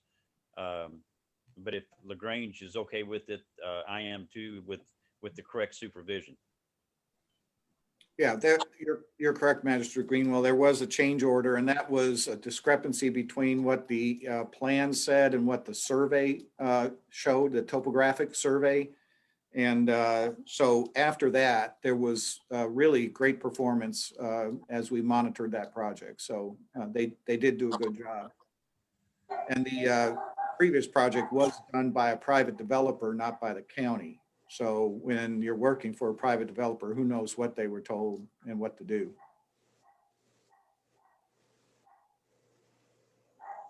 Are you referring to the Button Lane? the work that Mr. Harrison referred to, right? Yes. Yeah, I remember that because we were. Hey, am I muted now? No, you're not. That's why I was able to answer your question. You're muted now. Although someone's dog is not muted. I don't know where that comes from, but I'm hoping, I know you're all wondering, are we going to keep these Zoom meetings going? And I intended to ask Matt Rowe what his advice was or direction on how much longer we need to keep doing this. I know we all want to get back together. Anyway, is there any further discussion on the bid from MAC here? All right, seeing none, all in favor, please say aye. Aye. Aye. Anyone opposed? Motion carries. Thank you. Next item are the payables, and when you're ready, we'll pay the bills. Judge, motion to pay the bills. Second, Any discussion on the bills? All right, all in favor, please say aye. Aye. Aye. One opposed? Motion carries. Now we're at the first reading of the Oldham County Comprehensive Plan adoption, and the Thomas McIntyre is here. Every 5 years, we need to redo this, and I've asked Thomas to review with us, even though this first reading. And I don't want to wait till the second reading to bring out any changes that are different than what is in the current comprehensive plan. So Thomas is going to review the changes that have been recommended. Go ahead, Thomas. Judge, members of the court, at this point, I will begin screen sharing. Where are we? No, one away. Share. Here we go. Okay. Everyone see this well? Yes. Yep. Okay. So this is the Oldham County Comprehensive Plan Update. It's the first reading on February 2nd, 2021. So the last time the comp plan was adopted was in January 2014 with the adoption of the goals and objectives in the future land use map. On November 24th of 2020, the Oldham County Planning Commission recommended that the comprehensive plan update be moved forward for legislative body review. So per KRS 100, there are particular contents of the plan that need to be seen. Those 5 are the statement of the goals and objectives, a land use plan element, a transportation plan element, a community facilities plan element, and then any additional elements included but not limited to community renewal, housing, flood control, pollution, conservation, natural resources, regional impact, historic preservation, etc. The Oldham County Comprehensive Plan has the requirements plus some. So we have the goals and objectives, the land use element, transportation element, community facilities and services element, along with the environment, government, and business and industry. So what is the point of the comprehensive plan? So we're looking into 20-year projections. So this is the projections from 1970. So you can see all the way from 1940 all the way up to 2000. It's it's not a straight line projection, but you can see a constant rise in those numbers. Now here we have what actually happened. So the blue number is from 1970, what was projected as opposed to what actually happened. In 1969, the Joint Planning Commission was established. In 75, the Jefferson County mandatory busing began, which is where we saw the first big spike. Again, the orange line is what the projection was. The blue line is what the numbers actually showed. Again, here is the population projection from 2010 all the way out to 2050. So here's what we have as a straight line projection. So you can see from 2010, 60,000 all the way to 2050, 115, quite a large jump. Now, how do we handle all these people coming into Oldham County and make sure that we maintain their quality of life? So one of the tools that we use to maintain that is the capacity standards per KRS 100.201. The land use and zoning regulations may also be employed to protect airports, highways, and other transportation facilities, public facilities, schools, public grounds, historical districts, central business districts, prime agricultural land, and other natural resources. So the capacity standards we employ today are the road capacity, school capacity, fire protection, wastewater, and the newest one is postal capacity. So what were the methods or the methodology to obtain the information and source the information for the update to this plan? We had contacted over 45 plus departments of county government or utility agencies and other serving agencies. So for the first focus group, we had the post office, the health department, library, and Tri-County Community Action Agency. A second focus group, it was centered around parks and recreation. So we met with LaGrange Parks, Oldham County Parks, YMCA, then Greenways for Oldham County.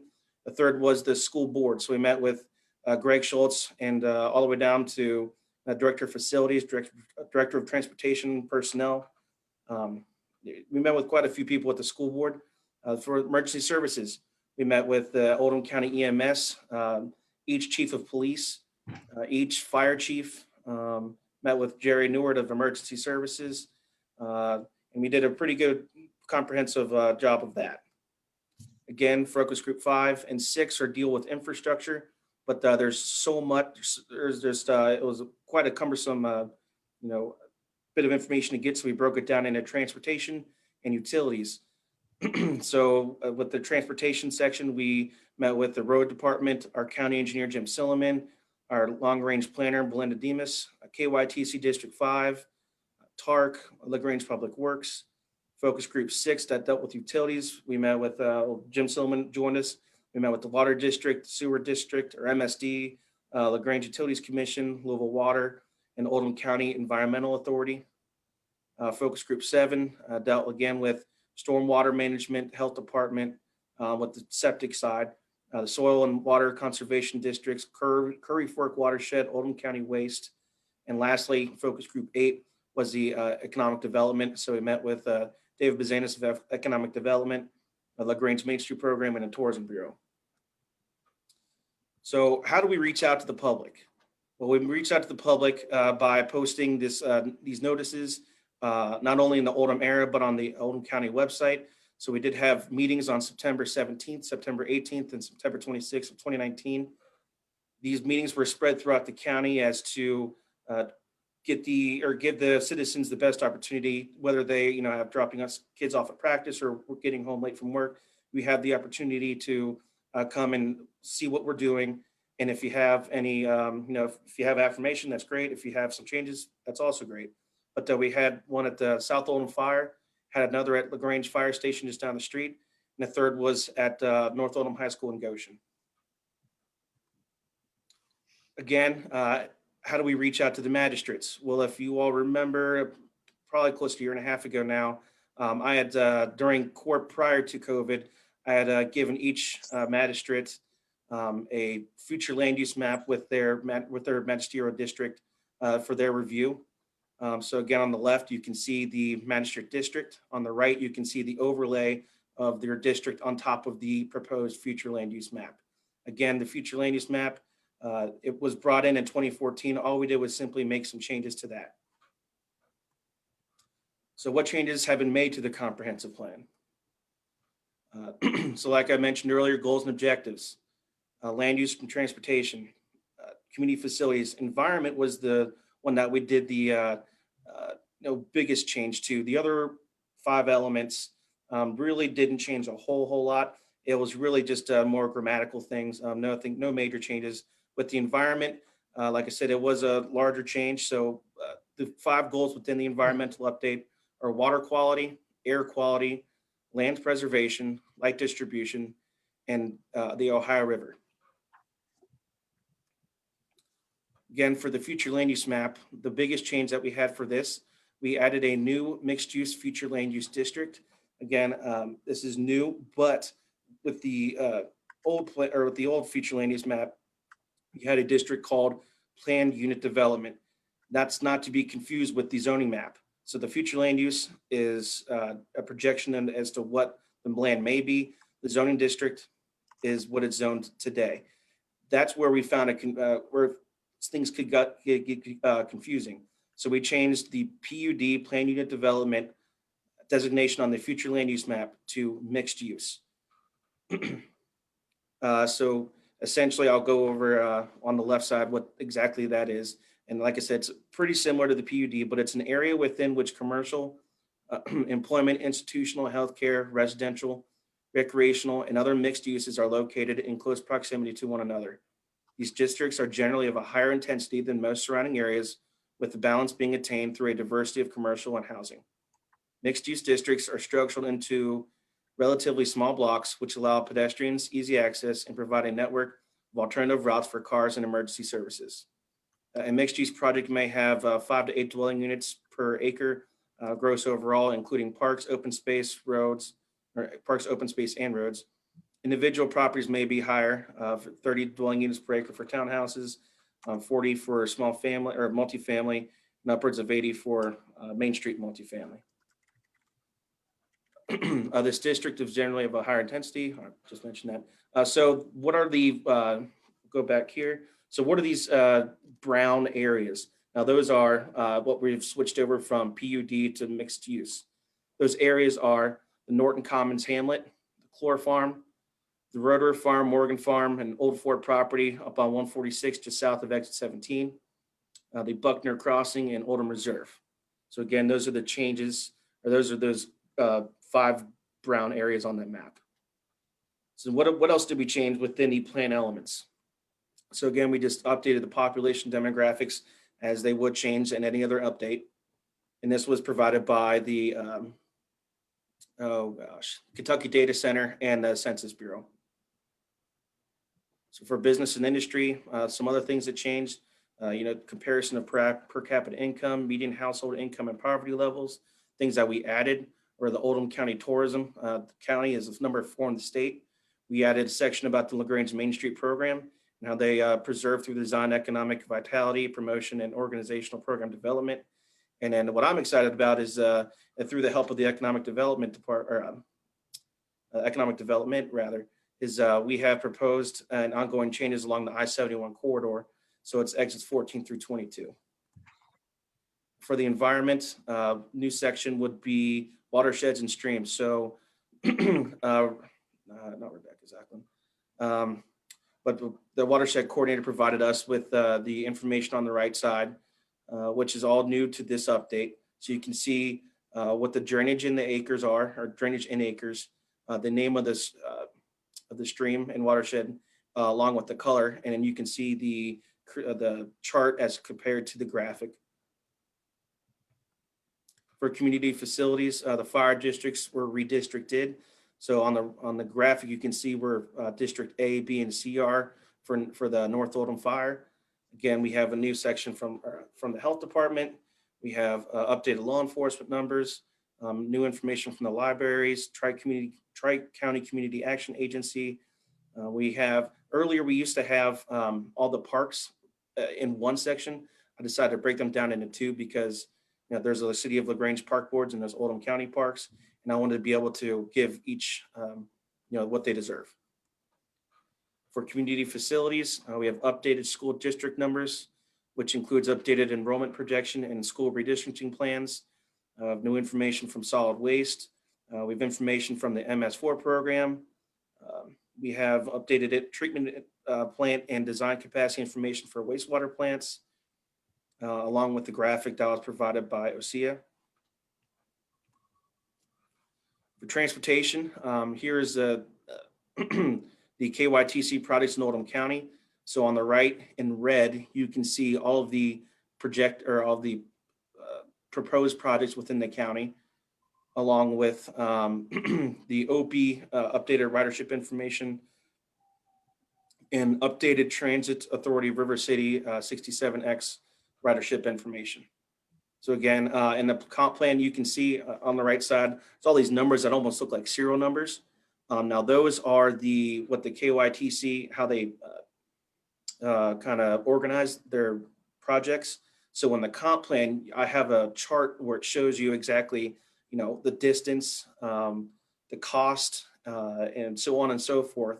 So you can look at these red lines, figure out which number goes to the line, and then open up your comp plan and figure out exactly, all the detailed information for it. So what are the benefits of the future land use plan? It provides options for owners without stripping them of the existing property rights. It gives the community a general area idea of what to expect and it makes decisions less arbitrary. Again, here's the timeline. We started in April 2019. Again, we met with focus groups, 8 meetings and totaling 45 plus agencies and departments of county government. We then continued on with the goals and objectives updates and the future land use updates. And that was all staff. So that's all the staff level. And we have study review committee. That's a subcommittee of the planning committee. That's when we move forward with all of our ideas at staff level. We bring them first to SRC. Back in January of 2020 is when we met with the SRC and magistrates districts 1 through 4 to go over the proposed future land use map changes. And then in February, we did districts 5 through 8. Then we continued on with the goals and objectives updates, and then the plan elements updates. We broke it down because it's quite cumbersome. It's 130 pages. For the plan elements, we did the first half for I believe it was maybe in June, and then the second half was July. Then we moved forward to Planning Commission in November. They approved they recommended that we move forward to the legislative body in November. December 15th, the Planning Commission approved the minutes that allowed us to move forward. And then here we are today before you for the first reading for fiscal court. And the staff has the intent to have this approved or adopted by the end of February. And then we can move forward to Crestwood, LaGrange, and PB city councils to be, and then, we have intend for this to be complete in 2021. All right, Thomas, thank you. Does anyone have any questions on anything that was presented here? I have a question, Judge. Magistrate Logson. Judge, do we have, is there a certain amount of time that we have to approve this? Can we take like a month and digest? There's 94 pages here. I mean, I feel like the Oldham County Planning, Zoning, and all the people that they've worked with have gone through this with a fine-tooth comb, but I don't want to approve this in 2 weeks without reading the whole document and asking questions. So I guess my question to you is, do we have to do this like we usually have a first reading and then 2 weeks later we come back and do the second reading and approve it? Can we take a little bit of time to digest this? Well, that's what we're trying to do here today, is give you certainly. There's 94 pages here. Well, I understand that, but I think we're going to bring it back for the second reading in the second meeting of this month. And that's one reason I wanted Thomas to be here, to highlight what's in here and let you know where the changes are. Some of these are statistics changes and really not policy changes. Judge, can I answer that? Can I add something? And I appreciate the thoroughness that the magistrates have to go through in order to be comfortable with adopting this comprehensive plan update. But realistically, we sent that out about a month ago, hoping that you would read it and have questions or call us. There was, as Tom explained, a public process, and we reached out to all the magistrates and felt as though we had input along the way. So the short answer is no, we don't have to adopt it next month, but we do have that 5-year window that we're supposed to update the comp plan, and we're beyond that, partially because of COVID. So it is kind of timely that we go ahead and consider adopting this.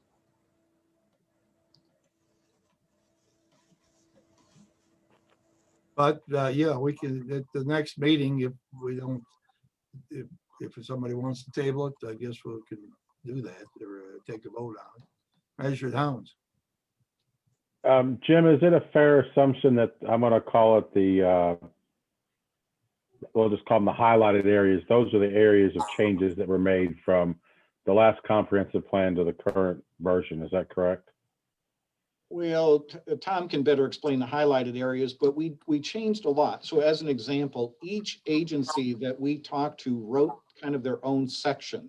It's different than what it was. For us to do a strike through and red line copy would have been impossible. There were, in some cases, we just tossed out all the old because it related to 5 years ago.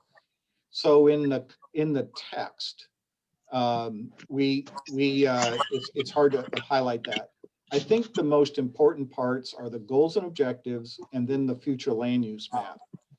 As you read through the agency stuff, they wrote it. So it's, you know, I don't know how we would change it, but in the goals and objectives, which we went through a process, that was part of the public meetings. We had those 3 public meetings. And some magistrates and some city council members were at those. And then the future land use map, where we distributed it to each magistrate, and we had meetings with some of the magistrates to go over those future land use categories. And I want to remind everybody that the future land use map does not change the zoning. It's just a projection of what we're considering in terms of infrastructure and population growth and growth patterns.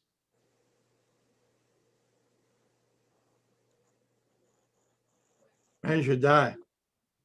I see no reason to continue it any more than 2 weeks. As I said, it's 96 pages, but it's about at least a third or 40% just maps. You got to read all those maps. I only saw one mistake in it. So I'll get with Thomas at a different time, but it was a pretty easy read. Magistrate Hawkins. Matt, I'm looking at my map that you gave me at one of the several meetings I attended. The pink part is the PUD, and somewhere along the way, it sounds like it was changed to mixed use as the for the future. Why make that change? Because the PUD is pretty comprehensive. So that's my question. Well, and that is the only actual zoning classification that was in the future land use map. All the others are different kind of categories. So Tom explained how we created a mixed use, and that would accommodate for any type project that was mixed use as opposed to just a PUD. So it was really a color change and a designation change that has no real implication on that land use. Would you remind me what, is there commercial and industrial in the PUD? I've got my book right there, but maybe you can answer that faster.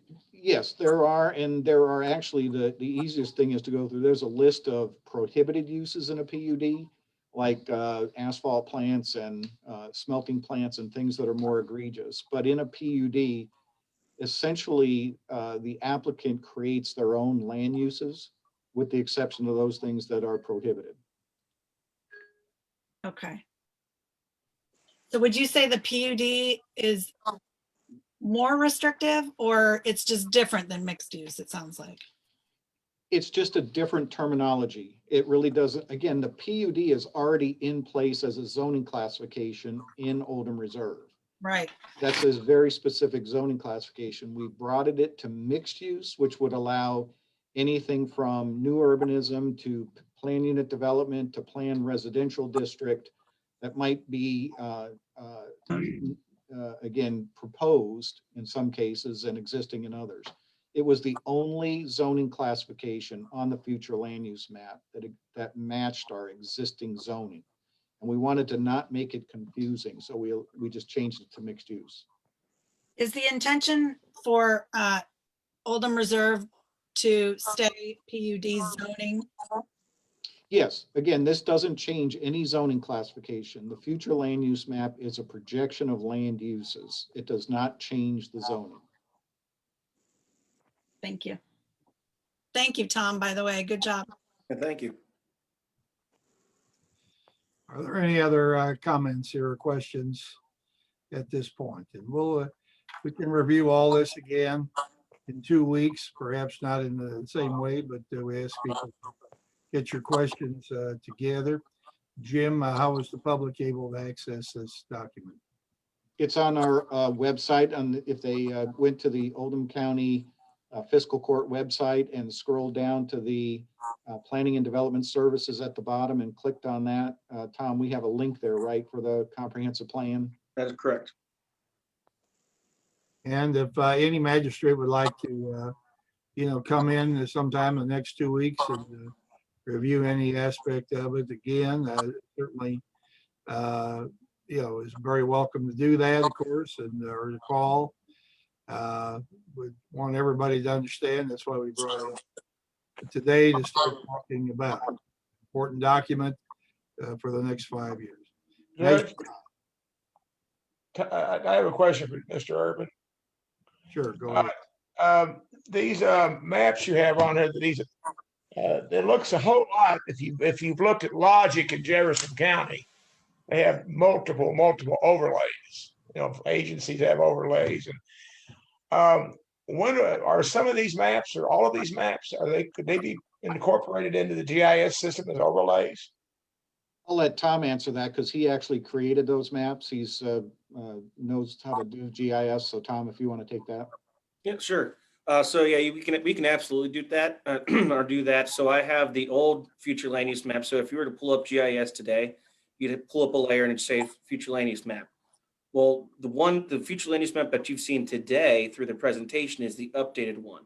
So I'll be able to put that update on the, or once it gets adopted, we'll be able to update the layer that we have available on the internet, and then it'll show the new updates to them. And then we can also, I'm sure with our GIS manager, Matt Tolar, we can, try to manipulate the map to whatever you'd like. Well, and you also highlighted where the parks are. There's a parks map and in your revision to the comprehensive plan, right? It's not just a land use map. Mm-hmm. Yeah, we can add all those extra layers. Like Jim said, I've created all of them on our GIS application. So all I had to do was send that layer to our GIS manager, and he should be able to update that on the internet. Correct me if I'm wrong. Right now, when you go to GIS, you can get about three layers, I think, 3 different layers. We have quite a few more than just 3, but but I can't get them on my computer at home. I got to come into your office. Is that correct?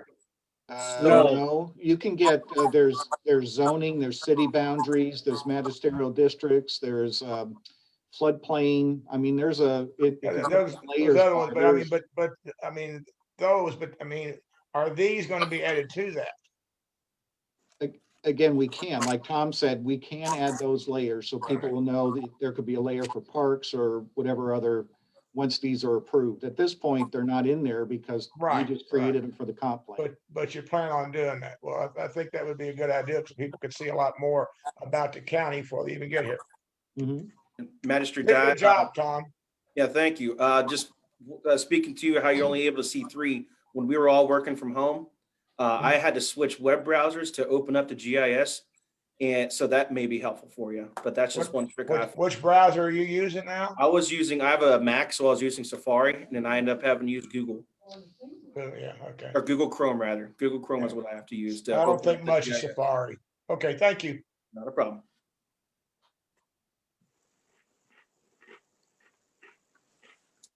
Anyone else have any questions for Tom or Jim right now? All right, seeing none, thank you, fellas. Appreciate you being here.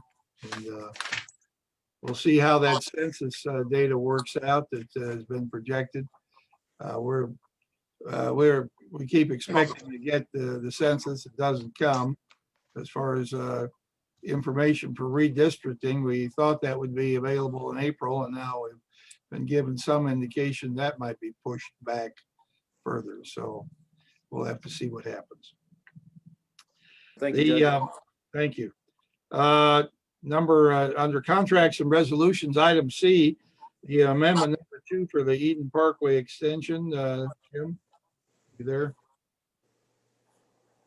Yes, sir. We're just switching places. The next agenda item you have, Tom, where's my stuff? We just switched seats, so hang on a second here. I'm sorry. Here we go. This is amendment number 2 to Louisville Paving Contract, who was the contractor on Eden Parkway. And there are 2 items in amendment number 2. The first is that we have to relocate a water line that's in the area of the roundabout. And the second is that we're asking them to put in 170 feet of 10-inch conduit that's actually in the East Peak Road project, but it's better for them to put it in. So it will come out of the East Peak Road contract and in here. So The first amount for the water line is $317,643. And the PVC pipe is $7,650, $7,650. So the total amendment amount is $325,293. And again, that is split in half between the city of LaGrange and the county. At the city council meeting last night, they decided to postpone the approval of this amendment simply because we got an estimate from Louisville Paving on what was proposed for the water line. And there's hope that we can actually reduce that cost from $317,000. So since last night, I've been working, gotten a lot of phone calls, a lot of coordination between ourselves, our development partners, and the Oldham County Water District. And they checked quantities, they being Oldham County Water District engineer. And so we anticipate that we can go back and get Louisville Paving to refigure this bid amount, not a bid, but an amendment amount. And so actually what I'd like to do, if after answering your questions, is have you all consider tabling this till the next fiscal court meeting. Measure die. Jim, I was at the same meeting. I heard the same things you heard, so I won't belabor that point. I have a couple concerns about this from what was in the packet. Everyone saw, you know, the Louisville Paving pricing. There's no mention of. My understanding is that the price they gave us, that's an in the ground price, correct? Yes, that's installed, right. Right, but does that mean there's not going to be an opportunity for a change order for rock or additional charge? No, what they, if you read their proposal, it is price includes all necessary labor, equipment, materials, subcontractor supervision, and incidentals necessary to complete the work outlined. So their amount of $317,000 is a completed price. Again, we're going to ask them to look at the quantities based on the Water District's engineers since yesterday looking at those quantities and come up with a new price. But this is this would be a if we were to accept this today, which I'm not asking you to do, that would be there wouldn't be any changes to it. All right. Okay, I have two other items that you can answer the question, I'm sure. My understanding is that this water line that was put in at some point in time in the past, I don't know the exact history of it, that this could be an ongoing problem with additional roadway construction. What's the current position on that? Well, the Magistrate Harrison in the Economic Development Committee meeting this morning pointed out that this water line was put in 1994. And that was when the previous owner owned it and there was no development plan on the project at all. So this water line was put in not knowing there was going to be a roadway planned in this area. The water line traverses actually from New Moody Lane all the way out to Kentucky 53. And when East Peak Road is designed, this segment of East Peak Road is designed specifically for a sale, which has been consummated. And so the road is going to wiggle differently even than the master plan was. So the potential for additional water line relocation is apparent. Is what? Apparent. It's probably going to happen. So we're going to be back here talking about $200,000 or $300,000 a pop down the road. Well, we don't know that because we don't know if it actually has to be moved or where. This one is a relocation, and it may be that again, this is all predicated on our development partners deciding where the road goes, where East Peak Road gets constructed. Okay. So in other words, it's going to have to be from what I can see and gather from my reading of this and going and talking to other people, I think there might have been a coordination problem on this particular one, which I think we can improve on. But the third thing is this, you just said they put the pipe in, but they didn't know there was going to be a road there, right? Yes.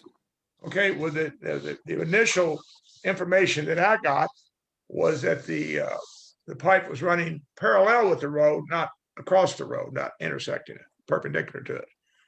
So in other words, you're going to have to put roads that are more perpendicular to the line to have this problem. No.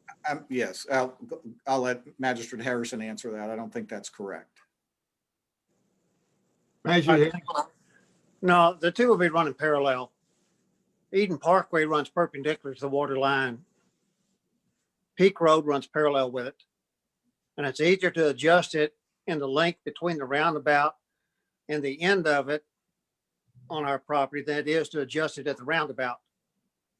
So I don't see anything like this cost coming up again, because you're not dealing with connections, you're not dealing with valves, and you're not dealing with as many moving parts. Okay. But all that being said, I will still say a motion to table is not in order, but I'm prepared to make a motion to postpone this decision until our next meeting on February 16th. Well, you can make the motion, or I will. I don't care, but I think we need to get a little more clarity. I will make City Council. I will make that motion to postpone this until our next meeting on February 16th. And I'll second that. All right, Measure Greenwell. You're muted. You're muted. You're muted. Thank you. Magistrate Harrison, you said that water line was put in 94? I believe so. Well, Oldham Reserve wasn't even a gleam in anybody's eye until 2004. That's So correct. There's no way you're going to coordinate this thing because that water line had already been there and done that. So Yeah, but we can coordinate future plans on Peak Road to include consideration of the water line. correct. Right, and it may be that the price here, this is a change order. Change orders typically cost more than something when it's bid and known in advance. And apparently this was not known when the road construction plan was put together. Magistrate Tice.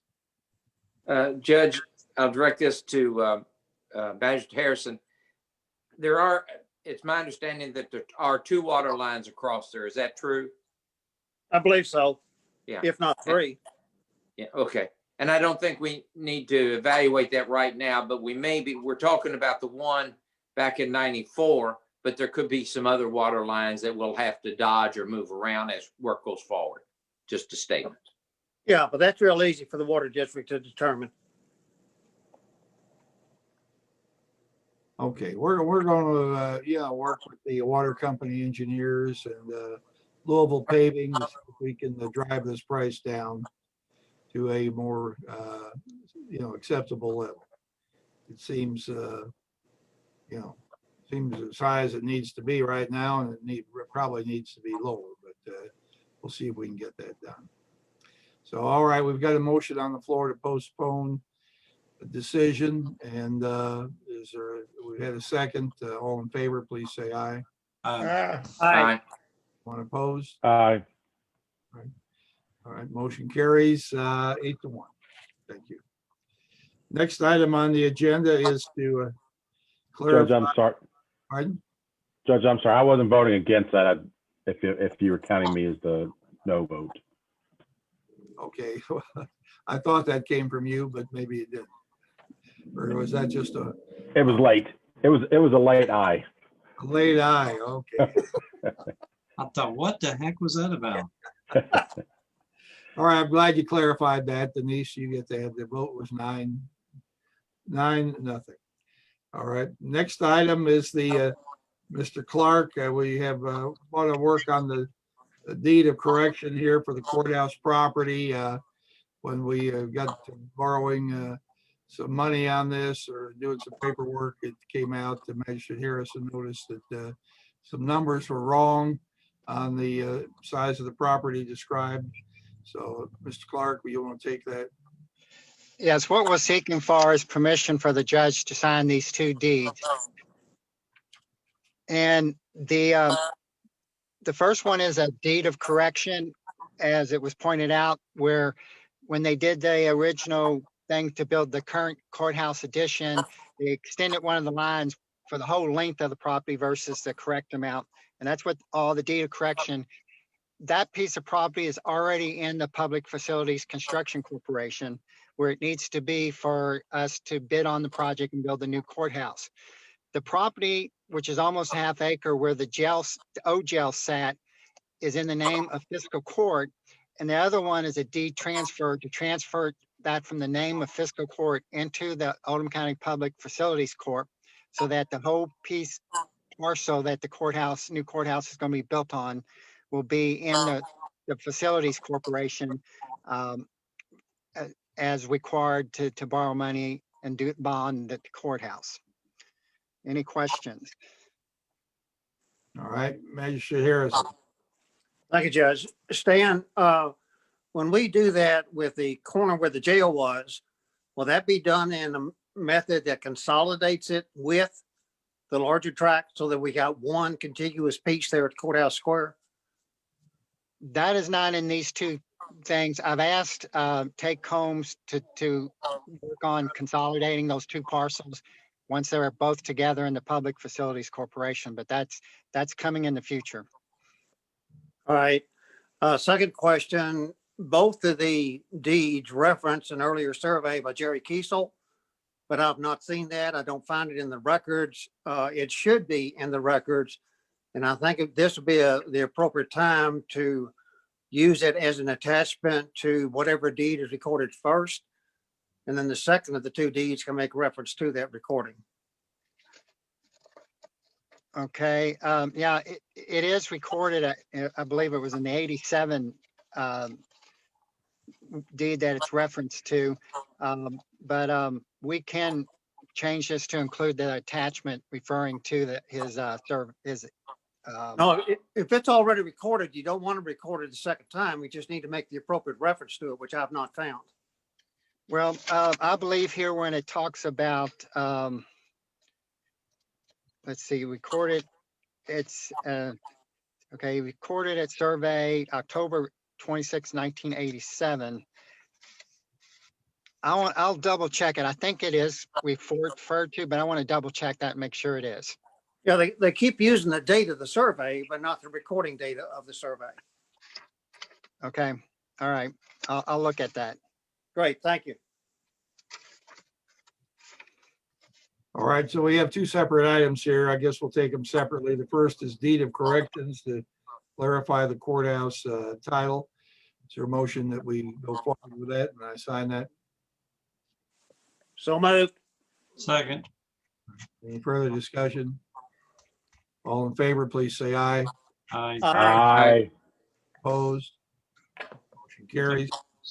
Next one is the deed of conveyance to move the jail property on the courthouse square from the fiscal court into the Public Facilities Corporation. And that's so that the entire block is part of the Public Facilities Corporation.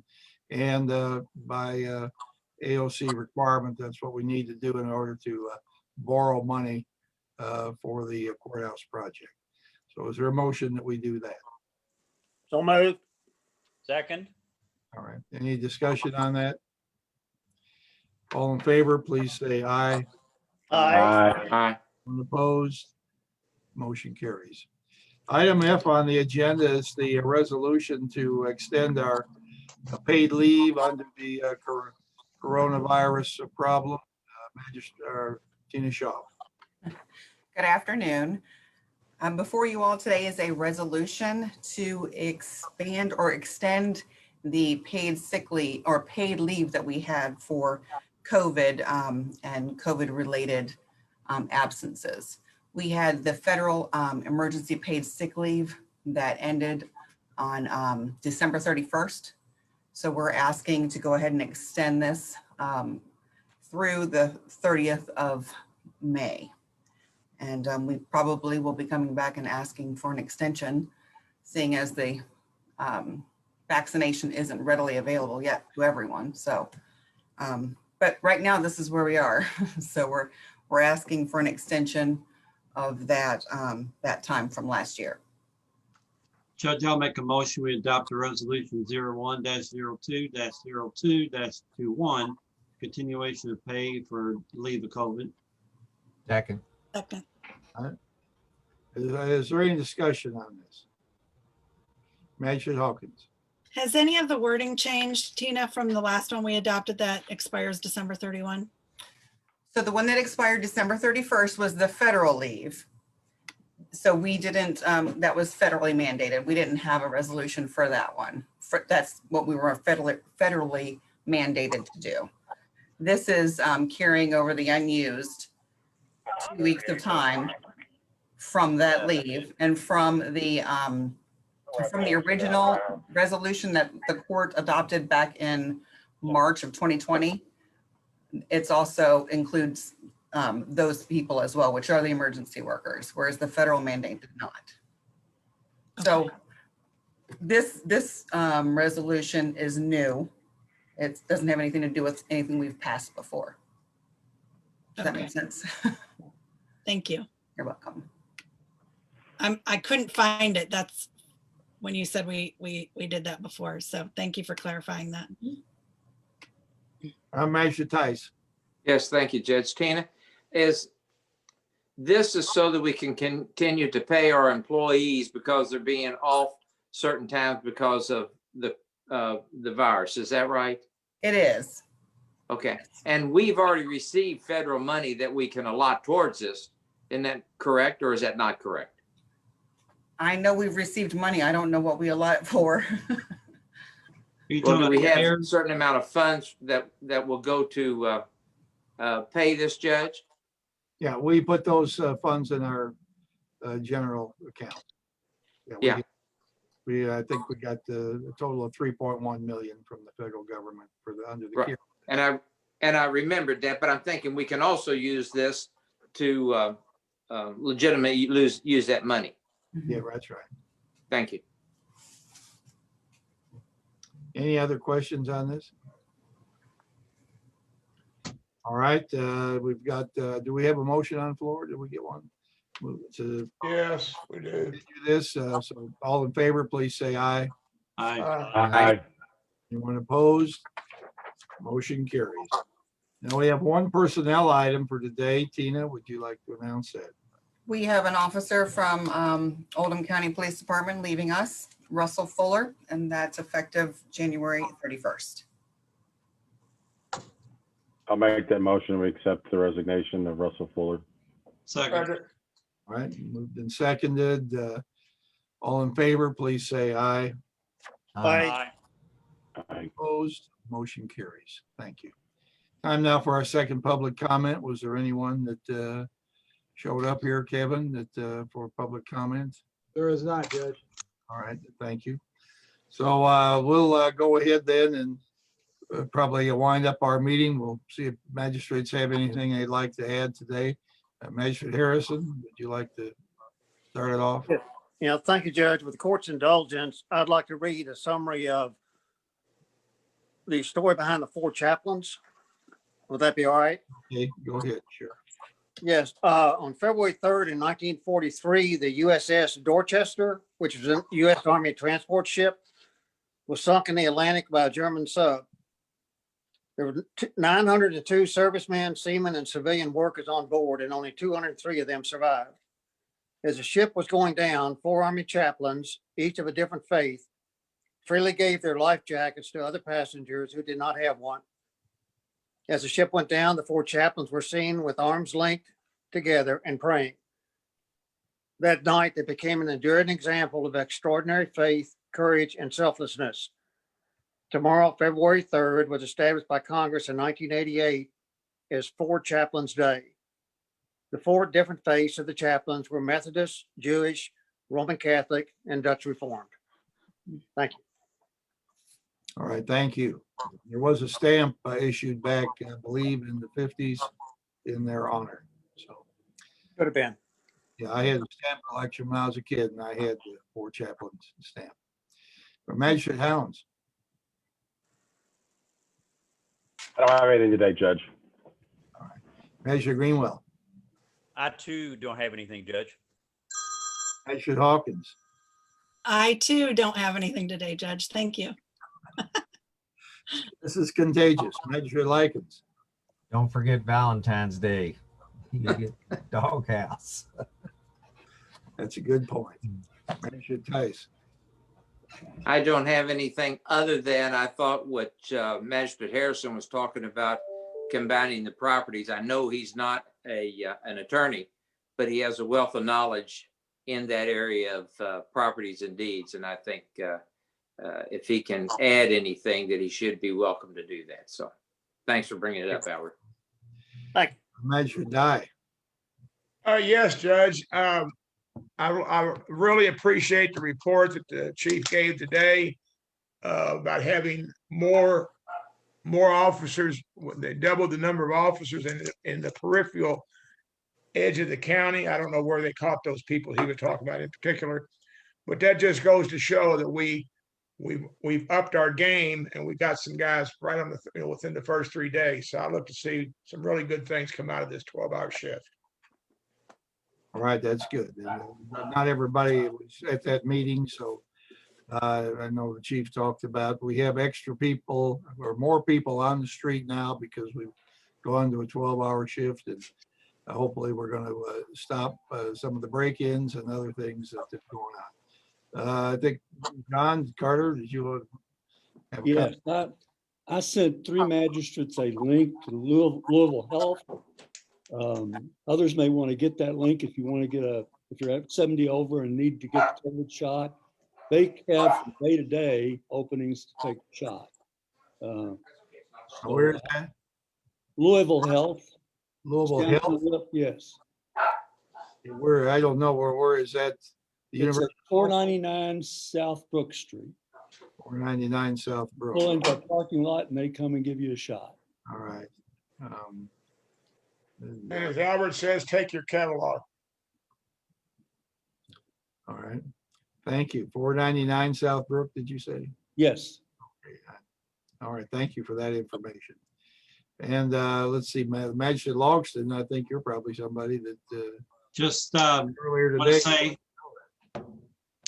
say, welcome to the new Oldham County Courthouse down in Crestwood. It's opening up, so glad to have it down there for a few years. Well, moving started this week, and I don't know exactly where they are, but they'll be moving for a couple of weeks before it opens up. So things will be closed there, I believe. So it is a nice facility, and it's remarkable improvement over what that building was. Been in the building, it was a pretty rough building, and they've actually moved the game up tremendously. It's not quite a miracle, but it kind of borders on one. It really looks nice. So thank you.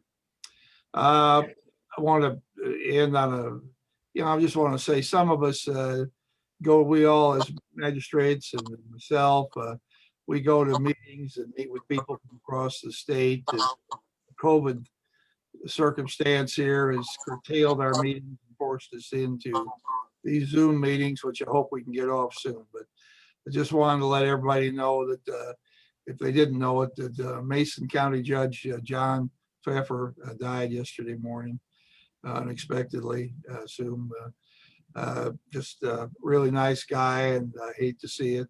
He's the second county judge, and since the fall, that's passed away, and just drives home the point that we're all pretty fragile, and the COVID thing is he didn't, I don't think, had that, but just passed away. So keep him in your prayers. How old was he? I don't know, Bob. I'd say he's about 64 or 5. He's younger than a number of us. So. Some of you youngsters on the court better watch out. But, anyway, thank you for all being with us today, and anybody watching this on Facebook. We appreciate the opportunity to be of service in our community. think Magistrate Harrison had another comment here. Just a brief footnote to what you're saying about the Mason County Judge Executive. All of us need to remember that every day we've got is a gift. And if you don't think so, you're not paying attention. So treasure it and enjoy time you have with those around you. Thank you. Absolutely. Thank you. Is there a Motion motion? to adjourn. Second. All in favor, please say aye. Aye. We're adjourned. Thank you.